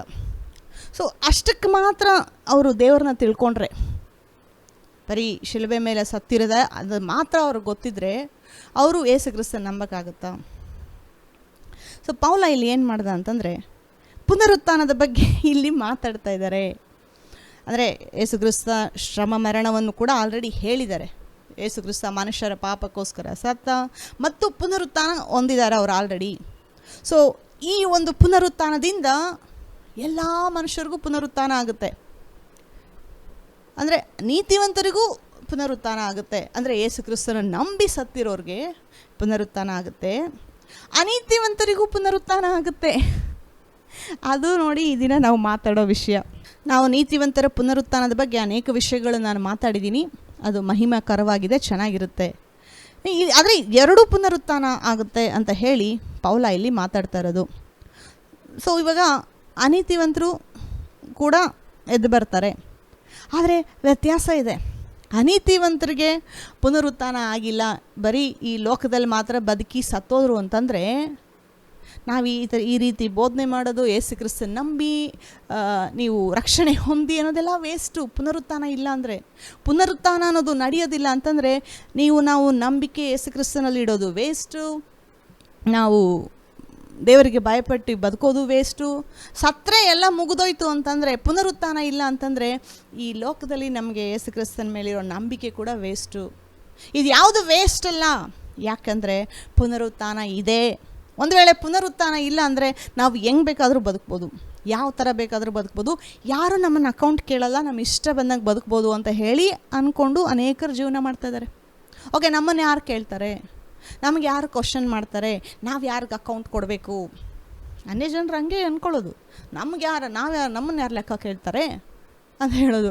ಅದು ಪೌಲ ಇಲ್ಲಿ ಈ ರಾಜರಿಗೆ ಏನು ಹೇಳ್ತಾ ಇದ್ದಾರೆ ಅಂತಂದರೆ, ಇಲ್ಲಿ ಯೇಸು ಕ್ರಿಸ್ತನನ್ನು ಯಾವ ರೀತಿ ರಾಜರಿಗೆ ಇಂಟ್ರೊಡ್ಯೂಸ್ ಮಾಡ್ತಾ ಇದ್ದಾನೆ ಪೌಲ ಅಂತಂದರೆ, ಬರುವಂಥ ದಿನದಲ್ಲಿ ನಿಮ್ಮ ನ್ಯಾಯಾಧೀಶನಾಗಿ ಯೇಸು ಕ್ರಿಸ್ತ ಬರ್ತಾ ಇದ್ದಾರೆ, ಅದನ್ನು ಬೋಧನೆ ಮಾಡ್ತಾ ಇರೋದು. ರಕ್ಷಕನಾಗಿ ಆಲ್ರೆಡಿ ಬಂದರು, ಮೆಸ್ಸಿಯನಾಗಿ ಆಲ್ರೆಡಿ ಬಂದರು, ಶಿಲುಬೆ ಮೇಲೆ ಮನುಷ್ಯನಿಗಾಗಿ ಮಾಡಬೇಕಾದಂಥ ಕಾರ್ಯವನ್ನು ಮುಗಿಸಿದ್ರು, ಎಲ್ಲ ಮನುಷ್ಯ ಕುಲನನ್ನು ಆತನ ರಕ್ತದಿಂದ ಬಿಡುಗಡೆ ಮಾಡಿ ಪುನರುತ್ಥಾನ ಹೊಂದರು, ಸಾವಿನ ಮೇಲೆ ಜಯ ಹೊಂದರು. ಆ ಒಂದು ಪಾರ್ಟು ಮುಗೀತು, ಅದು ಮನುಷ್ಯರಿಗೋಸ್ಕರ ಮಾಡಿ ಮುಗಿಸ್ಬಿಟ್ರು ಆ ಕಾರ್ಯ. ಮತ್ತು ಮುಂದೆ ಹೇಗೆ ಬರ್ತಾರೆ ಯೇಸು ಕ್ರಿಸ್ತ? ಆ ರೀತಿಯಾಗಿ ಶಿಲುಬೆ ಮೇಲೆ ಓಡಿಸ್ಕೊಳ್ಳೋದಕ್ಕೆ ಬರ್ತಾರ? ಮತ್ತೆ ಆ ರೀತಿ ಬರೋದಿಲ್ಲ ಯೇಸು ಕ್ರಿಸ್ತ. ಅದು ಒಂದೇ ಸಾರಿ ನಡೆದಿದ್ದು, ಅದು ಮನುಷ್ಯ ಕುಲದ ಬಿಡುಗಡೆಗೋಸ್ಕರ ಅದು ನಡೆದಿದ್ದು, ಮೆಸ್ಸಿಯನಾಗಿ ರಕ್ಷಕನಾಗಿ ಆವಾಗ ಬಂದಿದ್ದು. ಮುಂದೆ ಹೇಗೆ ಬರ್ತಾರೆ ಯೇಸು ಕ್ರಿಸ್ತ? ಪುನರುತ್ಥಾನ ದಿನದಲ್ಲಿ ಯೇಸು ಕ್ರಿಸ್ತ ಹೇಗೆ ಬರ್ತಾರೆ ಅಂದರೆ ರಾಜನಾಗಿ ಬರ್ತಾರೆ. ರಾಜನಾಗಿ ಬರೋದು, ಪ್ರತಿಯೊಬ್ಬ ಮನುಷ್ಯನ ಮೇಲೆ ಅವರಿಗೆ ರಾಜತ್ವ ಕೊಡಲ್ಪಡುವುದು. ಪ್ರತಿಯೊಬ್ಬ ಮನುಷ್ಯನಿಗೆ ಯೇಸು ಕ್ರಿಸ್ತ ನ್ಯಾಯಾಧೀಶನಾಗಿ ಬರ್ತಾರೆ. ಅನೀತಿವಂತರಿಗೂ ಪುನರುತ್ಥಾನ ಆಗುತ್ತೆ. ಯಾಕೆ ಅಂತಂದರೆ ನ್ಯಾಯ ತೀರಿಸ್ತಾರೆ ಯೇಸು ಕ್ರಿಸ್ತ ಅವ್ರಿಗೆ. ನಾನು ಪುನರುತ್ಥಾನ ನಂಬಲ್ಲ, ಅದು ಯಾರು ನೋಡಿದ್ದಾರೆ ಪುನರುತ್ಥಾನ ಅನ್ನೋರು ಅನೇಕ ಜನರು ಇದ್ದಾರೆ. ನಾನು ನಂಬೋದಿಲ್ಲ ಪುನರುತ್ಥಾನ ಇದೆ ಅಂತ ಹೇಳಿ ಕೆಲವರು ಅಂತಾರೆ. ಈ ಲೋಕದಲ್ಲಿ ಸತ್ತರೆ ಮುಗೀತು ಅಷ್ಟೇ, ಇನ್ನೇನಿಲ್ಲ. ಇಲ್ಲ, ನಾನು ಇನ್ನೂ ನಾಯಿಯಾಗಿ ಹುಟ್ಟು ಬರ್ತೀನಿ, ಕೋತಿಯಾಗಿ ಹುಟ್ಟು ಬರ್ತೀನಿ, ಇಲ್ಲ ಹುಳ ಆಗಿ ಹುಟ್ಟು ಬರ್ತೀನಿ, ಜಿರಳೆ ಆಗಿ ಹುಟ್ಟು ಬರ್ತೀನಿ, ಅವೆಲ್ಲ ನಡೆಯಲ್ಲ. ಅದಕ್ಕೂ ಸಂಬಂಧನೇ ಇಲ್ಲ, ನಡೀದೇ ಇರೋ ವಿಷಯ ಅವೆಲ್ಲ. ಯಾಕೆಂದರೆ ಅದಕ್ಕೆ ಯಾವುದೂ ಒಂದು ಆಧಾರ ಇಲ್ಲ, ಅದಕ್ಕೆ ಯಾವುದೋ ಒಂದು ಎವಿಡೆನ್ಸ್ ಇಲ್ಲ ಅವು ನಡೆಯುತ್ತೆ ಅಂತ. ಅವ್ರ ನಂಬಿಕೆ, ನಾವು ಸತ್ತರೆ ನಾಯಿಯಾಗಿ ಹುಟ್ಟು ಬರ್ತೀವಿ, ಕೋಳಿಯಾಗಿ ಹುಟ್ಟು ಬರ್ತೀವಿ, ಹಿಂಗೆ ಸಾಯ್ತೀವಿ, ಹಂಗೆ ಹುಟ್ಟು ಬರ್ತೀವಿ, 7 ಸಾರಿ ಹುಟ್ಟು ಬರ್ತೀವಿ, ಅದು ಯಾವುದೂ ನಡೆಯಲ್ಲ. ಒಂದು ಸಾರಿ ಮನುಷ್ಯ ಹುಟ್ಟುತ್ತಾನೆ, ಒಂದು ಸಾರಿ ಸಾಯ್ತಾನೆ, ಆಮೇಲೆ ನ್ಯಾಯ ತೀರ್ಪು ಅಂತ ಹೇಳಿ ಬೈಬಲಲ್ಲಿ ಬರೆದಿದೆ. ಸೊ ಪುನರುತ್ಥಾನ ಇದೆ ಅಂತ ಹೇಳಿ ನಾನು ನಂಬಲ್ಲ ಅಂತ ಅಂತಾರೆ. ಓಕೆ, ನೀನು ನಂಬಲ್ಲ ಪುನರುತ್ಥಾನ ಇದೆ ಅಂತ ಅಂದರೆ ಆ ಪುನರುತ್ಥಾನ ಆಗೋದಿಲ್ವಾ? ಇಲ್ಲ, ನಿಮ್ಮ ನಂಬಿಕೆ ಪ್ರಕಾರ ಪುನರುತ್ಥಾನ ಆಗುತ್ತಾ? ಪುನರುತ್ಥಾನ ಹೇಗೆ ಅಂದರೆ, ನೀವು ನಂಬಿ ಬಿಡಿ, ಪುನರುತ್ಥಾನ ಅನ್ನೋದು ಸತ್ಯ, ಅದು ನಡೆದೇ ನಡೆಯುತ್ತೆ. ನೋಡಿ, ಒಂದು ವ್ಯತ್ಯಾಸ ಹೇಳ್ತೀನಿ. ನಾನು ನಂಬೋದಿಲ್ಲ ಅಂತಂದರೆ ಕೆಲವು ವಿಷಯನ, ಅದು ಆಲ್ರೆಡಿ ಇವಾಗ ಪರಲೋಕ ಇಲ್ಲ ಅಂತ ಹೇಳ್ತೀನಿ ಅಂತ ಕೆಲವ್ರು ಅಂತಾರೆ. ಪರಲೋಕ ಇದೆ ಅಂತ ಹೇಳಿ ನಾನು ನಂಬಲ್ಲ ಅಂತ ಕೆಲವ್ರು ಹೇಳ್ತಾರೆ. ಸೊ ನೀವು ನಂಬೋದಿಲ್ಲ ಅಂತಂದರೆ ಪರಲೋಕ ಇಲ್ವಾ? ಇನ್ನು ನಿಮ್ಮ ನಂಬಿಕೆಯ ಆಧಾರವಾಗಿ ಪರಲೋಕ ಇದೆಯಾ? ನರಕ ಅನ್ನೋದು ಯಾವುದೂ ಇಲ್ಲ, ಈ ಲೋಕದಲ್ಲೇ ಅನುಭವಿಸ್ತೀವಿ ಎಲ್ಲ. ಕೆಲವ್ರು ಅನ್ನೋದು ಕಷ್ಟ ಅನುಭವಿಸೋವಾಗ ಎಲ್ಲ ಇಲ್ಲೇ ಅನುಭವಿಸ್ಬಿಡ್ತೀವಿ, ಇನ್ನೇನು ಅಲ್ಲ ಅನುಭವಿಸ್ಬೇಕು ಅಂತ ಅಂತಾರೆ. ಸೊ ಇಲ್ಲೇ ಅನುಭವಿಸ್ಮೇಲೆ ಅಲ್ಲಿ ನರಕ ಇಲ್ಲ ಅಂತ ಹೇಳಿ ಅಂದ್ಕೊಳ್ಳೋದು ಅವ್ರ ಪ್ರಕಾರ. ಸೊ ನೀವು ಆ ರೀತಿ ಅಂದ್ಕೊಳ್ಳೋದಕ್ಕೋಸ್ಕರ ನರಕ ಇಲ್ವಾ? ಕೆಲವ್ರಿಗೆ ಯಾವ ರೀತಿ ಇದೆ ನಂಬಿಕೆ ಅಂತಂದರೆ, ಒಬ್ಬೊಬ್ರಿಗೆ ಒಂದೊಂದು ಥರ ನಂಬಿಕೆ ಇದೆ ಈ ಪುನರುತ್ಥಾನದ ಬಗ್ಗೆ. ಒಬ್ಬೊಬ್ರಿಗೆ ಒಂದೊಂದು ಐಡಿಯಾ ಇದೆ. ಈ ಪರಲೋಕ ಹೇಗಿರುತ್ತೆ, ಸ್ವರ್ಗ ಹೇಗಿರುತ್ತೆ. ಕೆಲವ್ರು ಸ್ವರ್ಗ ಅಂತಾರೆ ಅದನ್ನು, ಅದು ಹೇಗಿರುತ್ತೆ ಅಂತ. ಇವಾಗ ನೋಡಿ, ಒಂದು ಉದಾಹರಣೆ. ನಾವು ಸದುಕಾಯರು ಯೇಸು ಕ್ರಿಸ್ತನ ಹತ್ರ ಬರ್ತಾರೆ. ಯೇಸು ಕ್ರಿಸ್ತನ ಹತ್ರ ಬಂದು, ನಮ್ಮಲ್ಲಿ ಸಹೋದರರಿದ್ದರು, 7 ಜನ ಸಹೋದರರಿದ್ದರು. ದೊಡ್ಡವನು ಮದುವೆ ಆದ, ಒಂದು ಹುಡುಗಿನ ಮದುವೆ ಆಗಿ ಏನಾಯಿತು, ಮಕ್ಕಳಿದ್ದೀರ, ದೊಡ್ಡವನು ಸತ್ತೋದ. ಸೊ ಮೋಶೆ ಬರೆದಿರೋ ಪ್ರಕಾರ ತಮ್ಮ ಮದುವೆ ಆಗಿ ಅಣ್ಣನಿಗೆ ಸಂತಾನ ಕೊಡಬೇಕು ಅಂತ ಬರೆದಿದೆ. ಸೊ 2ನೇ ಒಂದು ಮದುವೆ ಆದ, ಅವನು ಕೂಡ ಸತ್ತೋದ, ಮಗುವಾಗಿಲ್ಲ ಅವಳಿಗೆ. ಸೊ 3ನೇ ಒಂದು ಮದುವೆ ಆದ, ಲಾಸ್ಟ್ 7ನೇವರೆಗೂ 7ನೇ ಸಹೋದರ ಕೂಡ ಮದುವೆ ಆದ, ಮಕ್ಕಳಾಗಿಲ್ಲ. ಕೊನೆಗೆ ಅವಳು ಕೂಡ ಸತ್ತೋದ್ಲು. ಸೊ 7 ಜನನೂ ಸತ್ತೋದ್ರು. 7 ಜನ ಆದಮೇಲೆ ಆ ಹುಡುಗಿನೂ ಸತ್ತೋದ್ಲು. ಸೊ ಮಗುನೂ ಆಗಿಲ್ಲ. ಅವ್ರ ಪ್ರಕಾರ ಇದನ್ನು ತೊಗೊಂಬಂದು ಯೇಸು ಕ್ರಿಸ್ತನ ಮುಂದೆ ಪ್ರೆಸೆಂಟ್ ಮಾಡ್ತಾಯಿದ್ದಾರೆ. ಇದು ನಡೀದೇ ಇರೋ ಕತೆ. ಎಲ್ಲಾದರೂ ನೋಡಿದ್ದೀರಾ ಈ ರೀತಿ ನಡೆಯೋದು? 7 ಜನ ಮಕ್ಕಳ 7 ಜನ ಮದುವೆ ಆದ್ರಂತೆ, ಮಗುನೇ ಆಗಿಲ್ವಂತೆ ಅವಳಿಗೆ. ಸೊ ಇದು ನಡೆದಿಲ್ಲ. ಇದು ಇವರೇ ಒಂದು ಕತೆ ಕಟ್ಕೊಂಡು ಬಂದು ಯೇಸು ಕ್ರಿಸ್ತನ ಹತ್ರ ಈ ರೀತಿ ಏನು ಕೇಳ್ತಾ ಇದ್ದಾರೆ ಸದುಕಾಯರು ಅಂತಂದರೆ, ನೀವು ಮತ್ತಾಯ 22ನೇ ಅಧ್ಯಾಯ ಅಲ್ಲಿ ಓದಿ, ಅದು ಬರೆದಿದೆ. ನನಗೆ ಓದೋಕ್ಕೀಗ ಸಮಯ ಇಲ್ಲ, ಆದರೆ ಎಕ್ಸ್ಪ್ಲೇನ್ ಮಾಡ್ತೀನಿ ಅಲ್ಲಿ ಏನು ಬರೆದಿದೆ ಅಂತ. ಸೊ ಯೇಸು ಕ್ರಿಸ್ತನ ಹತ್ರ ಬಂದು ಇದು ಹೇಳಬೇಕಾದ್ರೆ, ಅವರು ಪುನರುತ್ಥಾನ ಇಲ್ಲ ಅಂತ ಹೇಳಿ ನಂಬೋ ಜನ ಸದುಕಾಯರು. ಸೊ ಪೌಲನನ್ನು ಇಲ್ಲಿ ಯಾರು ರಾಜರ ಹತ್ರ ಹಿಡಿದುಕೊಟ್ಟು ರೋಮಾಪುರದ ಸಾಮ್ರಾಜ್ಯಕ್ಕೆ ಒಪ್ಪಿಸ್ಕೊಟ್ಟಿದ್ದು ಅಂದರೆ ಈ ಒಂದು ಸದುಕಾಯರೇ. ಸದುಕಾಯ ಜನರು ಪುನರುತ್ಥಾನದ ಬಗ್ಗೆ ಪೌಲ ಮಾತಾಡೋದಕ್ಕೆ ಇವರಿಗೆಲ್ಲ ಕೋಪ ಬಂದು, ಇಷ್ಟ ಅಲ್ದಿರ ಅವನ ಮೇಲೆ ಹೆಂಗಾದರೂ ಮಾಡಿ ಸಾಯಿಸೋಣ ಅಂತ ಹೇಳಿ ಅವನ್ನ ರೋಮಾಪುರದ ಸಾಮ್ರಾಜ್ಯಕ್ಕೆ ಖೈದಿಯನ್ನಾಗಿ ಒಪ್ಪಿಸಿಕೊಟ್ರು. ಪುನರುತ್ಥಾನದ ಬಗ್ಗೆ ಪ್ರೀಚ್ ಮಾಡಿದ್ದಕ್ಕೇ ಪೌಲನಿಗೆ ಅಷ್ಟು ಕಷ್ಟ ಅವ್ರು ಕೊಟ್ಟಿದ್ದು. ಇಲ್ಲಿ ಒಬ್ಬ ಸೆರೆಯವನಾಗಿ ಪೌಲ ಇಲ್ಲಿ ನಿಂತ್ಕೊಂಡಿದ್ದಾರೆ ಇಲ್ಲಿ. ಸೊ ಮತ್ತೆ ಇಲ್ಲಿ ಸದುಕಾಯರು ಮತ್ತು ಯೇಸು ಕ್ರಿಸ್ತನ ಡಿಸ್ಕಷನ್ಗೆ ಇಲ್ಲಿ ಬರೋಣ. ಇಲ್ಲಿ ಯೇಸು ಕ್ರಿಸ್ತನ ಹತ್ರ ಈ ರೀತಿ ಯಾಕೆ ಹೇಳ್ತಾ ಇದ್ದಾರೆ ಅಂತಂದರೆ, ಯೇಸು ಕ್ರಿಸ್ತ ಪುನರುತ್ಥಾನ ನಂಬ್ತಾರೆ ಮತ್ತು ಪುನರುತ್ಥಾನನ ಬೋಧನೆ ಮಾಡಿದ್ದಾರೆ. ಯೇಸು ಕ್ರಿಸ್ತ ತನ್ನ ಪುನರುತ್ಥಾನದ ಬಗ್ಗೆ ಹೇಳ್ತಾ ಇದ್ದಾರೆ. ಮುಂದೆ ಬೇರೆ ಪುನರುತ್ಥಾನದ ಬಗ್ಗೆ ಕೂಡ ದೇವರು ಮಾತಾಡಿದ್ದಾರೆ. ಸೊ ಇವ್ರ ಪ್ರಕಾರ ಅಂದರೆ ಇವ್ರ ನಂಬಿಕೆ, ಸದುಕಾಯರ ನಂಬಿಕೆ ಏನಂದರೆ ಪುನರುತ್ಥಾನ ಇಲ್ಲ. ಸೊ ಇದನ್ನು ಯೇಸು ಕ್ರಿಸ್ತನಿಗೆ ಬೋಧನೆ ಮಾಡೋಕ್ಕೆ ಅವ್ರು ಬರ್ತಾ ಇರೋದು. ಸೊ ಪುನರುತ್ಥಾನದ ಬಗ್ಗೆ ಇವ್ರು ಏನು ಹೇಳ್ತಾರೋ ನೋಡೋಣ, ಈ ರೀತಿ ಆಗಿದೆ ಅಂತ ಹೇಳಿ ಅವ್ರ ಬಾಯಿಂದ ಏನು ಬರುತ್ತೋ ಕೇಳೋಣ. ಸೊ ಈ ರೀತಿಯಾಗಿ 7 ಜನನೂ ಸತ್ತೋದ್ರು, ಆ ಹುಡುಗಿನೂ ಸತ್ತೋದ್ಲು. ಪುನರುತ್ಥಾನದಲ್ಲಿ ಅವಳು ಯಾರ ಹೆಂಡತಿಯಾಗಿರ್ತಾಳೆ ಅಂತ ಹೇಳಿ ಯೇಸು ಕ್ರಿಸ್ತನನ್ನು ಬಂದು ಇಲ್ಲಿ ಕೇಳ್ತಾ ಇದ್ದಾರೆ. ಪುನರುತ್ಥಾನದಲ್ಲಿ ಯಾವ ಹೆಂಡತಿಯಾಗಿರ್ತಾಳೆ ಅಂತಂದರೆ ಏನು ಹೇಳೋದು ಅದಕ್ಕೆ? ಅವ್ರ ಐಡಿಯಾ ಏನು ಗೊತ್ತಾ? ಓಕೆ, 7 ಜನ ಇಲ್ಲಿ ಆಕೆ ಜೊತೆ ಮದುವೆ ಆಗಿದ್ರು. ಪರಲೋಕದಲ್ಲಿ ಯಾರ ಹೆಂಡತಿಯಾಗಿರ್ತಾಳೆ? ಇಲ್ಲ ದೊಡ್ಡವನ, ಚಿಕ್ಕವನ, ಮಧ್ಯದವನ, ಯಾರ ಹೆಂಡತಿಯಾಗಿರ್ತಾಳೆ ಅಂತ ಹೇಳಿ ಯೇಸು ಕ್ರಿಸ್ತನ ಬಾಯಿಂದ ಕೇಳಿಸ್ಕೊಳ್ಳೋದಕ್ಕೆ ಅವ್ರಿಗೆ ಬೇಕು. ಅನೇಕರ ಐಡಿಯಾ ಸ್ವರ್ಗ ಪರಲೋಕ ಅಂದರೆ ಹೇಗಿದೆ ಅಂತಂದರೆ, ಈ ಲೋಕದಲ್ಲಿ ಹೆಂಗಿರ್ತೀವೋ ಮದುವೆ ಮಾಡಿಕೊಂಡು ಹುಡುಗಿರು ನೋಡಿ ಇಷ್ಟಪಟ್ಟು ಲವ್ ಮಾಡಿ ಜಗಳ ಆಡಿ ತಂದೆ ತಾಯಿ ಹತ್ರ ಮದುವೆಯಾಗಿ ನನ್ನವನು ಇದೇ ಒಂದು ಸ್ಟೋರಿ ಸೀನು ಪರಲೋಕದಲ್ಲಿ ನಡೆಯುತ್ತೆ ಅಂತ ಹೇಳಿ ಅವ್ರು ಅಂದ್ಕೊಳೋದು. ಪರಲೋಕದಲ್ಲಿ ಆ ಹುಡುಗಿಗೋಸ್ಕರ 7 ಜನ ಅಣ್ಣ ತಮ್ಮಂದಿರು ಕಿತ್ತಾಡಿಕೊಂಡು ನನ್ನವಳು ಅಂತ ಹೇಳಿ ಜಗಳ ನಡೆಯೋ ಥರ ಇವ್ರು ಹೇಳ್ತಾ ಇರೋದು ಯೇಸು ಕ್ರಿಸ್ತನಿಗೆ. ಯೇಸು ಕ್ರಿಸ್ತ ಅದಕ್ಕೇನು ಉತ್ತರ ಕೊಟ್ಟರು ಗೊತ್ತಾ? ನೀವಿಗೆ ದೇವ್ರ ವಚನನೂ ಗೊತ್ತಿಲ್ಲ, ದೇವ್ರ ಶಕ್ತಿನೂ ಗೊತ್ತಿಲ್ಲ, ದೇವ್ರ ಪವರು ಗೊತ್ತಿಲ್ಲ, ನೀವು ಧರ್ಮಶಾಸ್ತ್ರನೇ ಸರಿಯಾಗಿ ಓದಿಲ್ಲ ಅಂತ ಹೇಳ್ತಾರೆ. ಪುನರುತ್ಥಾನದ ಬಗ್ಗೆ ಯೇಸು ಕ್ರಿಸ್ತ ಅವ್ರಿಗೇನು ಬೋಧನೆ ಮಾಡ್ತಾರೆ ಅಂತ ಗೊತ್ತಾ? ನೀವು ಮತ್ತಾಯದಲ್ಲಿ ಓದಬೇಕಾದ್ರೆ, ನೀವು ಧರ್ಮಶಾಸ್ತ್ರವನ್ನು ಓದಲಿಲ್ಲವೋ ತಂದೆಯಾದ ದೇವರು ಮೋಶೆಗೆ ಕಾಣಿಸ್ಕೊಂಡಾಗ ಏನು ಮಾತಾಡ್ತಾರೆ? ನಾನು ಅಬ್ರಹಾಮನ ದೇವರು, ಈಸಾಕನ ದೇವರು, ಯಾಕೋಬನ ದೇವರು ಅಂತ ಹೇಳಿ ಮಾತಾಡ್ತಾರೆ. ಅಂದರೆ ಸತ್ತವರಿಗೆ ಆತನ ದೇವರಲ್ಲ, ಜೀವಿಸುವವರಿಗೆ ದೇವರು. ಮತ್ತು ಪರಲೋಕದಲ್ಲಿ ಎಲ್ಲರೂ ಹೇಗಿರ್ತಾರೆ ಅಂತಂದರೆ, ಗಂಡ ಹೆಂಡತಿ ನಾನು ನೀನು ಅಂತೇಳಿ ಜಗಳ ಆಡೋ ಥರ ಇರೋದಿಲ್ಲ ಅಲ್ಲಿ ಎಲ್ಲರೂ ದೇವದೂತರ ಥರ ಇರ್ತಾರೆ. ಮತ್ತು ಮದುವೆ ಮಾಡ್ಕೊಳ್ಳೋದಿಲ್ಲ ಪರಲೋಕದಲ್ಲಿ. ಮದುವೆ ಅನ್ನೋದು ಈ ಭೂಲೋಕಕ್ಕೆ ಸಂಬಂಧಪಟ್ಟದ್ದು, ಪರಲೋಕದಲ್ಲಿ ಅದು ಇಲ್ಲ. ವಚನ ಪ್ರಕಾರ ನಾವು ನೋಡಬೇಕಾದ್ರೆ ಯೇಸು ಕ್ರಿಸ್ತ ನಮ್ಮ ಮೊದಲಿಂಗನು, ನಾವು ಅವರ ಮೊದಲ ಗಿತ್ತಿ. ಈ ರಿಲೇಷನ್ ಪರಲೋಕದಲ್ಲಿ. ಸೊ ಈ ಥರ ಇರುತ್ತೆ ಪರಲೋಕ. ನೀವು ಓದಿಲ್ವಾ? ಅವ್ರು ಪುನರುತ್ಥಾನ ಇಲ್ಲ ಅಂತ ಹೇಳೋರ್ಗೆ ಏನಂದ್ರು ಅಂದರೆ, ನೀವು ಓದಿದ್ದೀರಲ್ಲ ಮೋಶೆ ಹತ್ರ ದೇವರು ಹೆಂಗೆ ಮಾತಾಡಿದ್ರು? ಅಬ್ರಾಹ್ಮನ ದೇವರು, ಈಸಾಕನ ದೇವರು, ಯಾಕೋಬನ ದೇವರು ಅಂತ ಹೇಳಬೇಕಾದ್ರೆ ಅವರು ಉತ್ತರನೇ ಕೊಡೋಕ್ಕಾಗಿಲ್ಲ ಯೇಸು ಕ್ರಿಸ್ತನಿಗೆ. ಯಾಕಂದರೆ ಸತ್ತವರಿಗೆ ಆತನು ದೇವರಲ್ಲ, ಜೀವಿಸುವವರಿಗೆ ದೇವನು.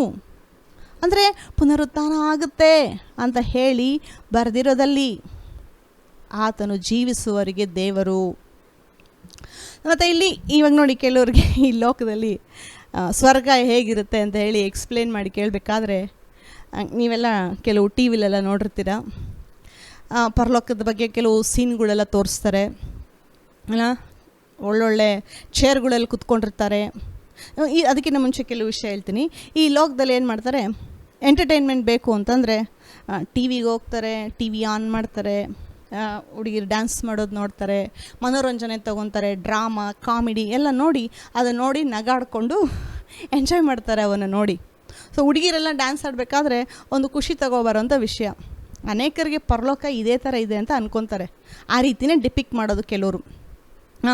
ಇಲ್ಲಿ ಲೋಕ ಮುಗ್ದಾದ್ಮೇಲೆ ಸ್ವರ್ಗಕ್ಕೆ ಹೋಗಿ, ಸ್ವರ್ಗದಲ್ಲಿ ಕೂಡ ಇದೇ ಥರ ಕೂತ್ಕೊಂಡು ಒಳ್ಳೊಳ್ಳೆ ಸುಂದರವಾದ ಹುಡುಗಿರು ಬರ್ತಾರೆ, ಒಳ್ಳೊಳ್ಳೆ ಒಡವೆಗಳು ಹಾಕ್ಕೊಂಡು ನಮ್ಮ ಮುಂದೆ ಡ್ಯಾನ್ಸ್ ಮಾಡಿ ಎಂಟರ್ಟೈನ್ಮೆಂಟ್ ಮಾಡ್ತಾರೆ. ಈ ಲೋಕದಲ್ಲಿ ನಾನು ಈ ರೀತಿ ಎಂಟರ್ಟೈನ್ಮೆಂಟ್ ತೊಗೊತಾ ಇದ್ದೆ, ಪರಲೋಕದಲ್ಲಿ ಹೋಗು ಅದೇ ಮಾಡ್ತೀನಿ ಅಂತ ಹೇಳಿ ಕೆಲವರು ಅಂದ್ಕೊತಾರೆ. ಪರಲೋಕ ಆ ರೀತಿ ಇಲ್ಲ. ಇನ್ನು ಕೆಲವರು ಬಿಲೀವರ್ಸ್ ನಂಬಿಕೆ ಈ ರೀತಿ ಇದೆ ಪರಲೋಕದ ಬಗ್ಗೆ. ಪರಲೋಕಕ್ಕೆ ಹೋದ್ಮೇಲೆ ಎಲ್ಲ ಸಮಯದಲ್ಲೂ ಕೂತ್ಕೊಂಡು ಸ್ತುತಿ ಹಾಡುಗಳನ್ನೇ ಆಡ್ತಾ ಇರ್ತೀವಿ. ಪರಿಶುದ್ಧನು ಪರಿಶುದ್ಧನು ಪರಿಶುದ್ಧನು ಅಂತ ಹೇಳಿ ಎಡಬಿಡದೆ ಹೇಳ್ತಾ ಇರ್ತೀವಿ ಅಂತ ಕೆಲವ್ರು ಅಂತಾರೆ. ನಾವು ದೇವರನ್ನ ಆರಾಧನೆ ಮಾಡೋದು ನಿಜ, ಪರಿಶುದ್ಧನು ಪರಿಶುದ್ಧನು ಅಂತ ಹೇಳೋದೇ ನಿಜ. ಆದರೆ ನಿತ್ಯತ್ವಕ್ಕೂ ಅದನ್ನು ಮಾತ್ರನೇ ನಾವು ಮಾಡ್ಕೊಂಡಿರಲ್ಲ. ಅದು ಮಾಡ್ತೀವಿ, ಅದು ಬಿಟ್ಟು ಅನೇಕ ಕೆಲಸಗಳಿದೆ ಪರಲೋಕದಲ್ಲಿ ಮಾಡೋದು. ಪುನರುತ್ಥಾನ ಅನ್ನೋದು ಈ ಲೈಫ್ ಆದಮೇಲೆ ಇನ್ನೊಂದು ಲೈಫ್ ಆಫ್ಟರ್ ಡೆತ್ ಅಂತ ಹೇಳಿ ಇಂಗ್ಲೀಷ್ ಹೇಳ್ತಾರೆ. ಅಂದರೆ ಈ ಲೋಕ ಮುಗಿಸಾದ್ಮೇಲೆ ಇನ್ನೊಂದು ಲೈಫ್, ಇನ್ನೊಂದು ಯುಗ ಸ್ಟಾರ್ಟ್ ಆಗುತ್ತೆ. ಮುಗ್ದೋಗಲ್ಲ, ನಾವು ನಿತ್ಯ ಜೀವಿಗಳು. ಯಾವಾಗೂ ತಿಳ್ಕೊಳ್ಳಿ, ಇನ್ನೊಂದು ಯುಗ ಸ್ಟಾರ್ಟ್ ಆಗುತ್ತೆ. ನಾವು ನಿತ್ಯ ಜೀವಿಗಳು. ಅಲ್ಲಿ ಅನೇಕ ಕೆಲಸಗಳಿರುತ್ತೆ ಮಾಡೋದಕ್ಕೆ. ಅದು ಏನೇನು ಅಂತ ನಮ್ಗೆ ದೇವ್ರ ಬೈಬಲಲ್ಲಿ ಬರೆದಿಲ್ಲ. ಸೊ ಬರೆದಿಲ್ಲ ಅಂದರೆ ನಮಗದು ಬೇಕಾಗಿಲ್ಲ. ಆದರೆ ಪುನರುತ್ಥಾನ ಇದೆ. ಸೊ ಪೌಲ ಇದೇ ನೋಡಿ ಕೆಲವ್ರು ಅಂದ್ಕೊಳ್ಳೋದು, ಈ ಲೋಕದಲ್ಲಿ ಮಾಡೋದೇ ಪರಲೋಕದಲ್ಲಿ ಹೋಗಿ ಮಾಡ್ತೀನಿ, ಈ ಲೋಕದಲ್ಲಿ ಮದುವೆ ಆಗ್ತಾಯಿದ್ದೀನಿ, ಪರಲೋಕದಲ್ಲಿ ಮದುವೆ ಆಗ್ತೀನಿ, ಈ ಲೋಕದಲ್ಲಿ ಹುಡುಗಿಗೋಸ್ಕರ ಫೈಟ್ ಮಾಡ್ತಾರೆ, ಪರಲೋಕದಲ್ಲೂ ಫೈಟ್ ಮಾಡ್ತೀನಿ, ಈ ಲೋಕದಲ್ಲಿ ಎಂಟರ್ಟೈನ್ಮೆಂಟ್ ಬೇಕು, ಪರಲೋಕದಲ್ಲಿ ಬಂದು ಎಂಟರ್ಟೈನ್ ಮಾಡೋದಕ್ಕೆ ನಿಮ್ಗೆ ಆಡಾಡೋದಕ್ಕೆ ಬರ್ತಾರೆ ಅಂತ ಹೇಳಿ ಅನ್ಕೊತಾರೆ. ಅದೆಲ್ಲ ಪರಲೋಕ ಅನ್ನೋದು ಪರಿಶುದ್ಧವಾದ ಸ್ಥಳ. ಅಲ್ಲಿ ಹುಡುಗಿರು ನೋಡಿ ಅಟ್ರಾಕ್ಟ್ ಆಗಿ ಆಸೆ ಪಡೋವಂಥ ಜಾಗ ಅಲ್ಲ ಅದು. ಪರಲೋಕ ಅನ್ನೋದು ಆ ರೀತಿ ಸ್ಥಳ ಅಲ್ಲ. ಭೂಮಿಗೂ ಈ ಮದುವೆ ಅನ್ನೋದು ಬರೀ ಭೂಮಿಗೆ ಸಂಬಂಧಪಟ್ಟದ್ದು. ಪರಲೋಕದಲ್ಲಿ ಅವೆಲ್ಲ ಇಲ್ಲ. ಪರಲೋಕದಲ್ಲಿ ಅಲ್ಲಿ ನೋಡ್ಬೇಕಾದ್ರೆ, ಅಲ್ಲಿ ಹೋಗ್ಬೇಕಾದ್ರೆ ಇನ್ನೂ ಚೆನ್ನಾಗಿರುತ್ತೆ, ಇನ್ನು ನಮ್ಗೆ ಜಾಸ್ತಿ ಅರ್ಥ ಆಗುತ್ತೆ ಅವಾಗ ಹೋಗೋವಾಗ. ಆದರೆ ಯೇಸು ಕ್ರಿಸ್ತ ಹೇಳಿರೋ ಪ್ರಕಾರ ಮದುವೆ ಮಾಡ್ಕೊಳ್ಳಲ್ಲ ಅಲ್ಲಿ. ಮದುವೆಗೂ ಮತ್ತು ಹುಡುಗಿಗೋಸ್ಕರ ಜಗಳ ಆಡಲ್ಲ ಅಲ್ಲಿ ಯಾರು.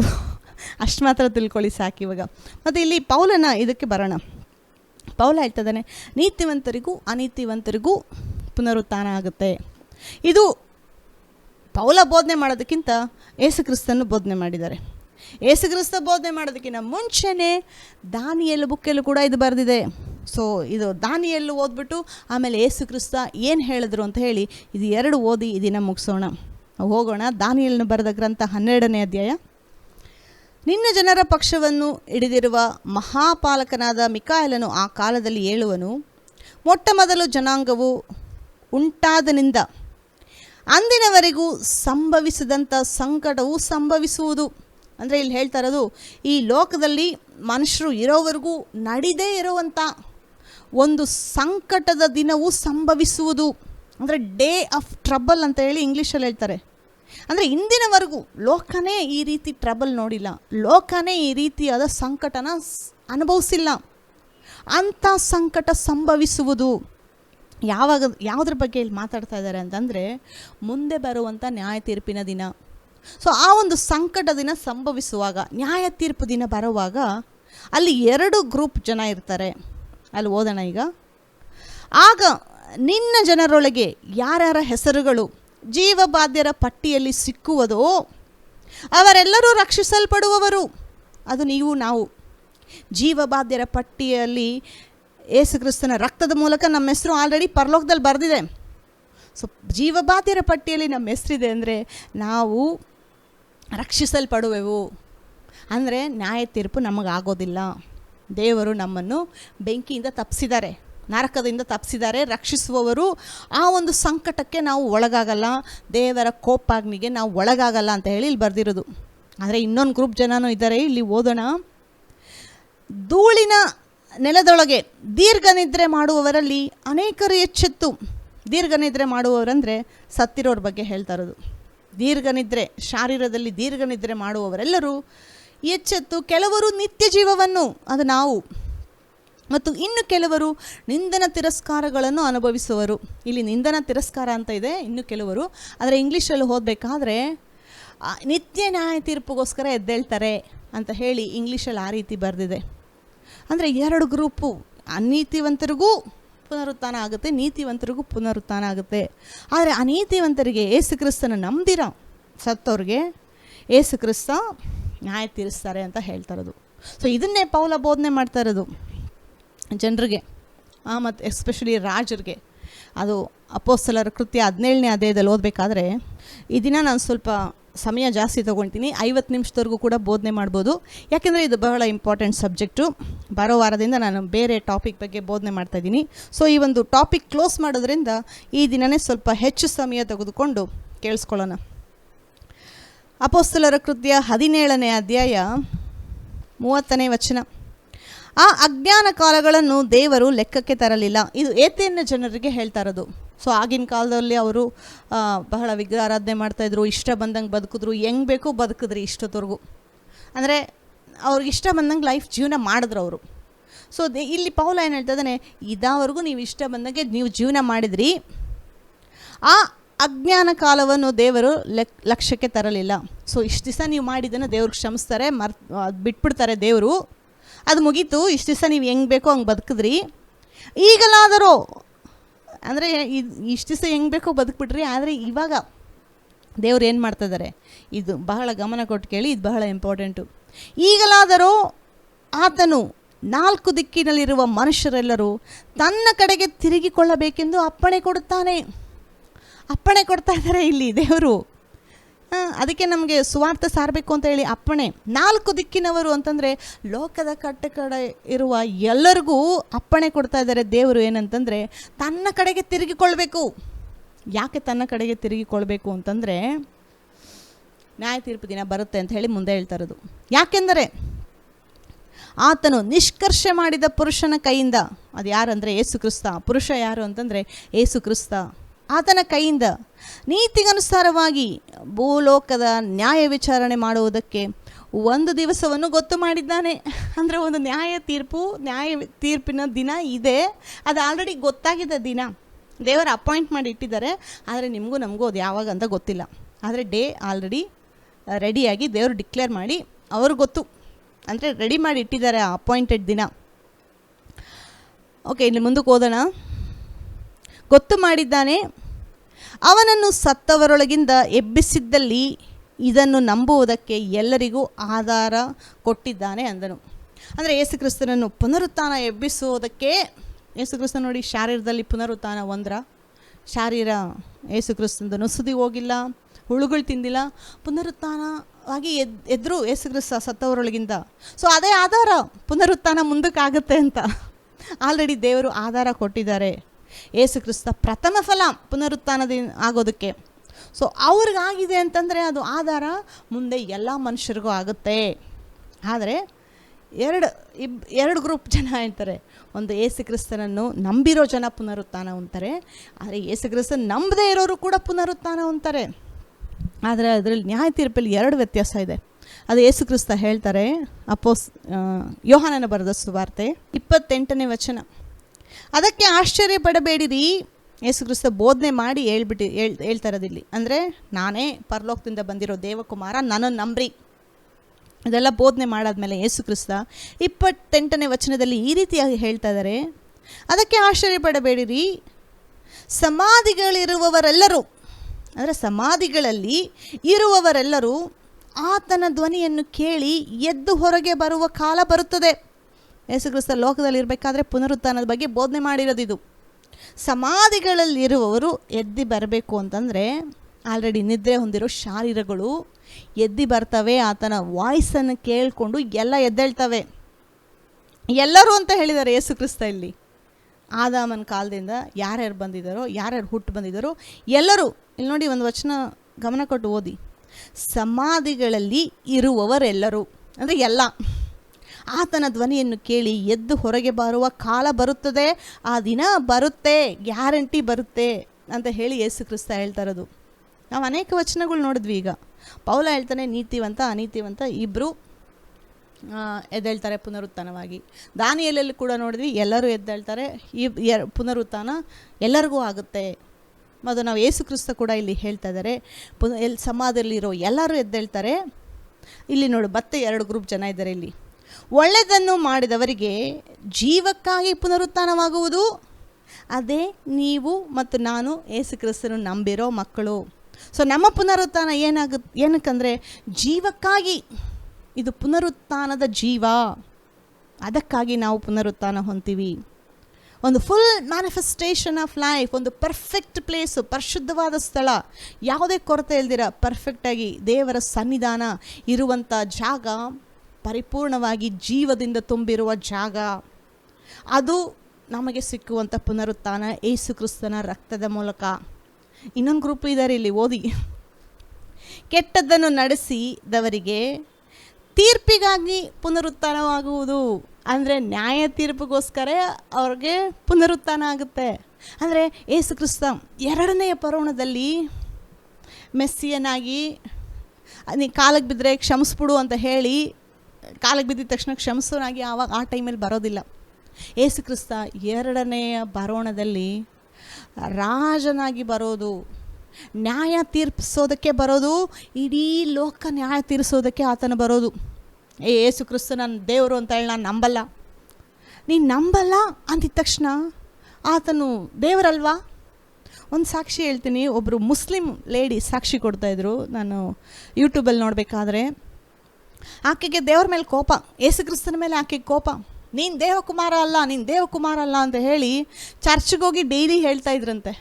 ಈ ಒಂದು ರೋಮನ್ ಕ್ಯಾಥಲಿಕ್ ಚರ್ಚಲ್ಲಿ ಇರುತ್ತಲ್ವ, ಹೋಗ್ಬಿಟ್ಟು ಆ ಒಂದು ಜಾಗದಲ್ಲಿ ಮಾತಾಡ್ತಾರೆ.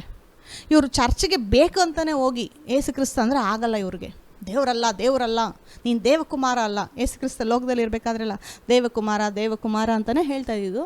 ಸೊ ಈಕೆಗೆ ನೀನಲ್ಲ, ನೀನು ದೇವಕುಮಾರ ಅಂತ ಹೇಳಿ ನಾನು ನಂಬಲ್ಲ. ಯೇಸು ಕ್ರಿಸ್ತನ ಮೇಲೆ ಆಕೆ ಕೋಪ. ಸೊ ಡೈಲಿ ಇದೇ ಕೆಲಸ, 1 ಗಂಟೆ ಚರ್ಚ್ಗೆ ಹೋಗ್ಬಿಟ್ಟು ಮಧ್ಯಾಹ್ನದಲ್ಲಿ ನೀನು ದೇವಕುಮಾರ ಅಲ್ಲ ಅಂತ ಹೇಳಿ 4-5 ಸಾರಿ ಕಿರ್ಚಿ ಬರ್ತಾ ಇದ್ಲಂತೆ. ಇದು ಎಷ್ಟು ದಿವಸ ನಡೀತೋ ಗೊತ್ತಿಲ್ಲ, ಆದರೆ ಅನೇಕ ದಿವಸ ನಡೀತು. ಆದರೆ ಇದು ರೆಗ್ಯುಲರಾಗಿ ಮಾಡ್ತಾಯಿದ್ಲು ಅವಳು, ನೀನು ದೇವಕುಮಾರ ಅಲ್ಲ, ನೀನು ದೇವಕುಮಾರ ಅಲ್ಲ ಅಂತ. ಒಂದು ದಿನ ಬಂತು, ಅದೇ ಟೈಮ್ಗೆ ಮತ್ತೆ ಕೋಪ, ಉದ್ವೇಗ ಯೇಸು ಕ್ರಿಸ್ತನ ಮೇಲೆ. ನೀನು ದೇವಕುಮಾರ ಅಲ್ಲ, ನೀನನ್ನು ನಂಬಲ್ಲ ಅಂತ ಹೇಳೋಕ್ಕೆ ಸ್ಟಾರ್ಟ್ ಮಾಡಿದ್ರಂತೆ. ಫಸ್ಟ್ ಟೈಮು ಕೇಳಿಸ್ಕೊಂಡಾಗೇ ಆ ಒಂದು ಸನ್ನಿಧಾನದಲ್ಲಿ ಹೋಗ್ಬೇಕಾದ್ರೇ ಆಕೆಗೆ ಸ್ವಲ್ಪ ಭಯ ಆಯ್ತಂತೆ. ಇನ್ನೂ ಸ್ಟಾರ್ಟ್ ಮಾಡಿಲ್ಲ, ಹೋಗ್ಬೇಕಾದ್ರೇ ಸ್ವಲ್ಪ ಭಯ ಆಯಿತು. ಆದರೂ ನೀನು ದೇವಕುಮಾರ ಅಲ್ಲ ಅಂತ ಹೇಳೋದಕ್ಕೆ ಸ್ಟಾರ್ಟ್ ಮಾಡಬೇಕಾದ್ರೆ ಒಂದು ವಾಯ್ಸ್ ಕೇಳಿಸ್ತಂತೆ, ಅಂದರೆ ಕಿವಿಗೆ ಬೀಳೋ ಥರ ವಾಯ್ಸ್ ಕೇಳಿಸ್ತಂತೆ. ಯೇಸು ಕ್ರಿಸ್ತ ಆ ದಿನ ಆಕೆಗೆ ಮಾತಾಡಿದ್ದು, ನಾನು ದೇವಕುಮಾರ ಅಲ್ಲ ಅಂತ ಹೇಳೋದಕ್ಕೆ ಹೇಗೆ ಸಾಧ್ಯ? ನಿನ್ನಿಂದಾನ ನನಗೆ ಐಡೆಂಟಿಟಿ, ನೀನು ಹೇಳಿದ ತಕ್ಷಣ ನಾನು ದೇವಕುಮಾರ ಆಗೋದಿಲ್ವಾ ಅಂತ ಹೇಳಿ ನೀನು ಯಾರು ನನಗೆ ಡಿಸೈಡ್ ಮಾಡೋದಕ್ಕೆ ಅಂದ್ರಂತೆ ಯೇಸು ಕ್ರಿಸ್ತ. ನಾನು ದೇವಕುಮಾರ ಆಗಿದ್ದೀನೋ ಇಲ್ವೋ ಅಂತ ಹೇಳೋದಕ್ಕೆ ಡಿಸೈಡ್ ಮಾಡೋದಕ್ಕೆ ನೀನು ಯಾರು, ನನ್ನ ಐಡೆಂಟಿಟಿ ಹೇಳೋದಕ್ಕೆ ನೀನು ಯಾರು ಅಂತ ಹೇಳಿ ಯೇಸು ಕ್ರಿಸ್ತ ಹೇಳಬೇಕಾದ್ರೆ ಆಕೆಗೆ ಭಯ ಆಯಿತು. ಬಾಯಿ ಬಿಟ್ಟು ದೇವಕುಮಾರ ಅಲ್ಲ ಅಂತ ಆ ದಿನ ಹೇಳಿಲ್ಲ ಆಕೆ.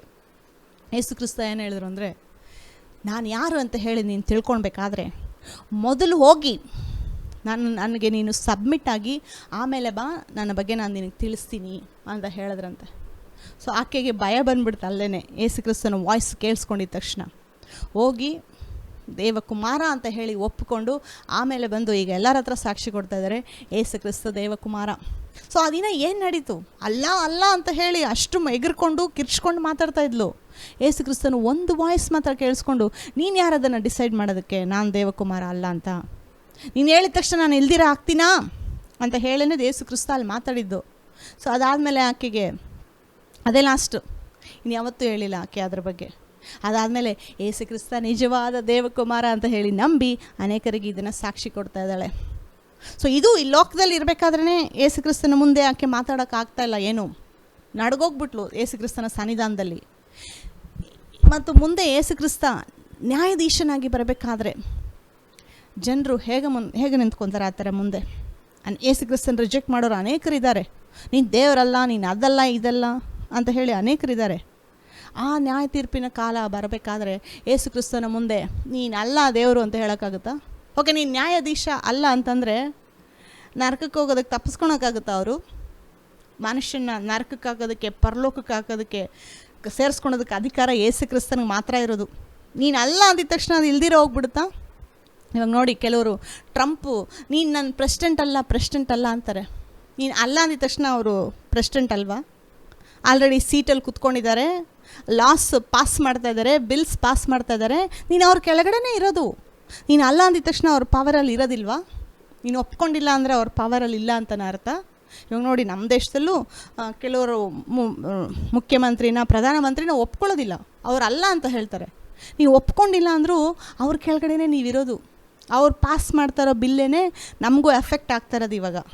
ಸೊ ಒಬ್ಬ ಮನುಷ್ಯನಿಗೆ ನಾವು ಈ ರೀತಿ ಸಬ್ಮಿಟ್ ಆಗಿ ನೀವು ಒಪ್ಕೊಂಡಿಲ್ಲ ಅಂದರೂ ಅದು ನಡೆಯುತ್ತೆ ಅಂತ ಹೇಳುವಾಗ, ಭೂಮಿ ಪರಲೋಕ ಸೃಷ್ಟಿ ಮಾಡಿರೋ ದೇವರು, ಮನುಷ್ಯನಿಗೆ ಬಿಡುಗಡೆ ಕೊಟ್ಟಂಥ ದೇವರು ಮುಂದೆ ನ್ಯಾಯಾಧೀಶನಾಗಿ ಬರಬೇಕಾದ್ರೆ ನೀನು ಅಲ್ಲ ಅಂತ ಹೇಳೋದಕ್ಕೂ ಆಗಲ್ಲ. ದೇವರ ಸನ್ನಿಧಾನದಲ್ಲಿ ಮನುಷ್ಯ ಬಾಯಿ ಮುಚ್ಕೊಂಡು ಅವ್ರು ಕೊಡೋ ನ್ಯಾಯ ತೀರ್ಪನ್ನು ಒಪ್ಕೋಬೇಕಾಗುತ್ತೆ. ಅದು ಒಂದು ಸಾರಿ ಯೇಸು ಕ್ರಿಸ್ತ ನರಕಕ್ಕೆ ಹಾಕಿದ್ರೆ ಅಂತ ಇಟ್ಕೊಳ್ಳಿ, ಅದಾದಮೇಲೆ ಅಲ್ಲಿಂದ ಬಿಡುಗಡೆನೇ ಇಲ್ಲ. ಅದು ನಿತ್ಯ ನರಕ. ಅಲ್ಲಿ ಬೆಂಕಿ ಕಮ್ಮಿ ಆಗೋದಿಲ್ಲ, ಹುಳ ಸಾಯೋದಿಲ್ಲ. ಟಾರ್ಮೆಂಟ್ ಅನ್ನೋದು ನಿತ್ಯತ್ವಕ್ಕೂ ಇರುತ್ತೆ, ಅದಕ್ಕೆ ಎಂಡೇ ಇಲ್ಲ. ನೀವು ಎಷ್ಟೇ ಕಿರ್ಚಿದ್ರು, ಎಷ್ಟೇ ಕೂಗಿದ್ರು ಯಾರು ಬರೋದಿಲ್ಲ ಸಹಾಯ ಮಾಡೋದಕ್ಕೆ. ಯಾಕೆಂದರೆ ಸೈತಾನನೂ ಆಲ್ರೆಡಿ ಇರ್ತಾನೆ. ನಾವು ಸೈತಾನ ನಿನ್ನಿಂದ ನಾವು ಇಲ್ಲಿ ಬಂದ್ವಿ ಅಂತ ಹೇಳ್ತಾರೆ. ಸೈತಾನ ನಾನೇ ಇದ್ದೀನಿ ಇಲ್ಲಿ, ಅವನಿಗೂ ಬಿಡುಗಡೆ ಇಲ್ಲ. ಅವನು ಫಾಲೋ ಮಾಡೋರು, ಯಾಕೆಂದರೆ ಸೈತಾನನೇ ಹೇಳೋದು ಯೇಸು ಕ್ರಿಸ್ತ ದೇವರಲ್ಲ ಅಂತ ಹೇಳಿ ಅವನೇ ಎಲ್ಲರ ಕಿವಿಲ್ಲೂ ಊದ್ತಾ ಇರೋದು. ಸೊ ಅವನು ಹೇಳಿದ್ದನ್ನು ನಂಬಿ ನೀವು ನರಕಕ್ಕೆ ಹೋದ್ರಿ ಅಂತ ಇಟ್ಕೊಳ್ಳಿ, ಸೈತಾನನಿಗೆ ಬಿಡುಗಡೆ ಇಲ್ಲ, ನಿಮಗೆ ಹೇಗೆ ಬಿಡುಗಡೆ ಸಿಗುತ್ತೆ? ಇದೆಲ್ಲ ನಾನು ಕಟ್ಟುಕತೆ ಏನೋ ನಡೆಯುತ್ತೆ ಅಂತ ಹೇಳಿ ಭಯಪಡಿಸೋದಲ್ಲ, ಇದೆಲ್ಲ ನಿಜವಾಗ್ಲೂ ನಡೆಯೋದು. ಯಾಕೆಂದರೆ ಈ ಬುಕ್ ಬರೆದಿರೋದು ದೇವರು. ಸೊ ಇದನ್ನು ನೆರವೇರಿಸೋದು ದೇವರೇ. ಆಕಾಶ ಭೂಮಿ ಕೂಡ ಅಳಿದು ಹೋಗುತ್ತೆ, ದೇವರು ಬರೆದಿರುವಂಥ ಒಂದು ವಾಕ್ಯ ಕೂಡ ಅಳಿದು ಹೋಗುವುದಿಲ್ಲ. ನೀವು ಕಾಣಿಸ್ಕೊಳ್ಳುವಂಥ ಚಂದ್ರ ಇರೋದಿಲ್ಲ, ನೀವೀಗ ಬೆಳಕು ನೋಡ್ತಾ ಇರೋವಂಥ ಸೂರ್ಯ ಇರೋದಿಲ್ಲ, ಈ ಭೂಮಿನೇ ಇರೋದಿಲ್ಲ ಒಂದು ದಿವಸ. ಆದರೆ ಯೇಸು ಕ್ರಿಸ್ತ ಬರೆದಿರೋ ಒಂದೊಂದು ವಚನಗಳು ಯಾವುದು ನೆರವೇರದೇ ಇರೋದಿಲ್ಲ. ಪುನರುತ್ಥಾನ ಕೂಡ ಅದೇ. ಸೊ ಅದಕ್ಕೋಸ್ಕರ ನಾವು ಜನ ಸೇರಿಸ್ಕೊಳ್ಬೇಕು ಅಂತಲ್ಲ ನಾವು ಇದು ಮಾಡೋದು. ನೀವು ನ್ಯಾಯ ತೀರ್ಪಿನ ದಿನಾನ ತಪ್ಪಿಸ್ಕೋಬೇಕು. ನೀನು ರಾಜನಾಗಿರು, ಅರಸನಾಗಿರು, ಇಲ್ಲ ಸಾಮಾನ್ಯ ಮನುಷ್ಯ, ಬಡವರು, ಹುಡುಗ ಹುಡುಗಿ, ಗ್ರೀಕರು, ಯಾವ ದೇಶದಲ್ಲಿರೋರು ಎಲ್ಲರೂ ಕೂಡ ಯೇಸು ಕ್ರಿಸ್ತನಿಗೆ ತಗ್ಗಿಸ್ಕೋಬೇಕು. ಎಲ್ಲರ ಮೇಲೆ ಯೇಸು ಕ್ರಿಸ್ತ ದೇವರು. ಸೊ ಒಪ್ಪಿಕೊಳ್ಳುವಾಗ ನಿಮಗೆ ಪರಲೋಕ, ಒಪ್ಕೊಂಡಿಲ್ಲ ಅಂತಂದರೆ ಅದಕ್ಕೆ ಬರುವಂಥ ಕಾನ್ಸಿಕ್ವೆನ್ಸಸ್ಸು ನಿಮಗೆ ಗೊತ್ತು. ಸೊ ಇದು ಯಾರನ್ನೂ ನಾವು ಫೋರ್ಸ್ ಮಾಡ್ತಾಯಿಲ್ಲ ನಂಬಬೇಕು ಅಂತ. ನಿಮ್ಮ ಮುಂದೆ ಇದೆಲ್ಲ ನಾವು ಪ್ರೆಸೆಂಟ್ ಮಾಡ್ತಾಯಿದ್ದೀವಿ. ನೀವು ಇದನ್ನು ಒಪ್ಕೊಳ್ಳೋದು ಬಿಡೋದು ನಿಮ್ಮ ಕೈಲಿದೆ. ಯಾಕೆಂದರೆ ಫೋರ್ಸ್ ಮಾಡಿ ಕ್ರಿಶ್ಚಿಯಾನಿಟಿಗೆ ಸೇರಿಸ್ಕೊಂಡ್ರು ಅಂತ ಹೇಳಿ ಕೆಲವ್ರು ಮಾತಾಡ್ತಾರೆ. ನಾವು ಯಾರನ್ನೂ ಫೋರ್ಸ್ ಮಾಡಲ್ಲ, ಪ್ರೀಚ್ ಮಾಡ್ತೀವಿ. ಒಪ್ಕೊಳ್ಳೋದು ಬಿಡೋದು ನಿಮ್ಮ ಕೈಲಿ. ನೀವು ಏನು ಒಪ್ಕೊತಿರೋ ದೇವರು ಅದನ್ನು ಸನ್ಮಾನ ಮಾಡ್ತಾರೆ, ಗ್ಯಾರಂಟಿ. ಯೇಸು ಕ್ರಿಸ್ತ ಬೇಡ ಅಂತ ಹೇಳ್ತೀರಾ, ದೇವ್ರು ಹೇಳ್ತಾರೆ ಓಕೆ, ಬಟ್ ಬೇಡ ಅಂತ ಹೇಳೋದಕ್ಕೆ ಕಾನ್ಸಿಕ್ವೆನ್ಸಸ್ ಇದೆ, ಅದಕ್ಕಾದಂಥ ರಿಸಲ್ಟ್ ಇದೆ, ಅದು ಯಾರೂ ತಪ್ಸೋಕ್ಕಾಗಲ್ಲ. ಸೊ ಅದಕ್ಕೆ ಹೇಳ್ತಾ ಇರೋದು, ಸತ್ಯ ಯಾವುದು ಅಂತ ತಿಳ್ಕೊಂಡು ಸತ್ಯವನ್ನು ನಂಬಿ ಸತ್ಯ ನಿಮಗೆ ಬಿಡುಗಡೆ ಕೊಡುತ್ತೆ. ಆ ಸತ್ಯವಾದ ದೇವರು ಯೇಸು ಕ್ರಿಸ್ತ ಮಾತ್ರ. ಸೊ ನಾವು ಅನೇಕ ಅನ್ಬಿಲೀವರ್ಸ್ಗೋಸ್ಕರ ಸಹ ಪ್ರೇಯರ್ ಮಾಡೋಣ. ದೇವ್ರ ಚಿತ್ತ ಏನಂದರೆ ಯಾರು ನರಕಕ್ಕೆ ಹೋಗಬಾರ್ದು. ಸೊ ಇದನ್ನು ಪ್ರೇಯರ್ ಮಾಡಿ ಎಲ್ಲರೂ ರಕ್ಷಣೆ ಹೊಂದಲಿ ಅಂತೇಳಿ ಪ್ರೇಯರ್ ಮಾಡಿ. ಪುನರುತ್ಥಾನ ಅನ್ನೋದು ಬಹಳ ಇಂಪಾರ್ಟೆಂಟು. ಅದು ನಿತ್ಯವಾದ ಆಶೀರ್ವಾದಗಳು, ಇಲ್ಲ ನಿತ್ಯವಾದ ನರಕ. ಸೊ ಜನರು ಒಳ್ಳೆ ಕಡೆ ಸೇರಲಿ ಅಂತ ಹೇಳಿ ನಾವು ಪ್ರೇಯರ್ ಮಾಡೋಣ. ಈ ವಾಕ್ಯಗಳನ್ನು ಕೇಳಿದಂಥ ನಿಮ್ಮೆಲ್ಲರನ್ನು ದೇವರು ಆಶೀರ್ವಾದ ಮಾಡಲಿ. ನಮ್ಮ ರಕ್ಷಕನಾದ ಯೇಸು ಕ್ರಿಸ್ತನು ಬೇಗನೆ ಬರುತ್ತಾನೆ. ಆಮೇನ್.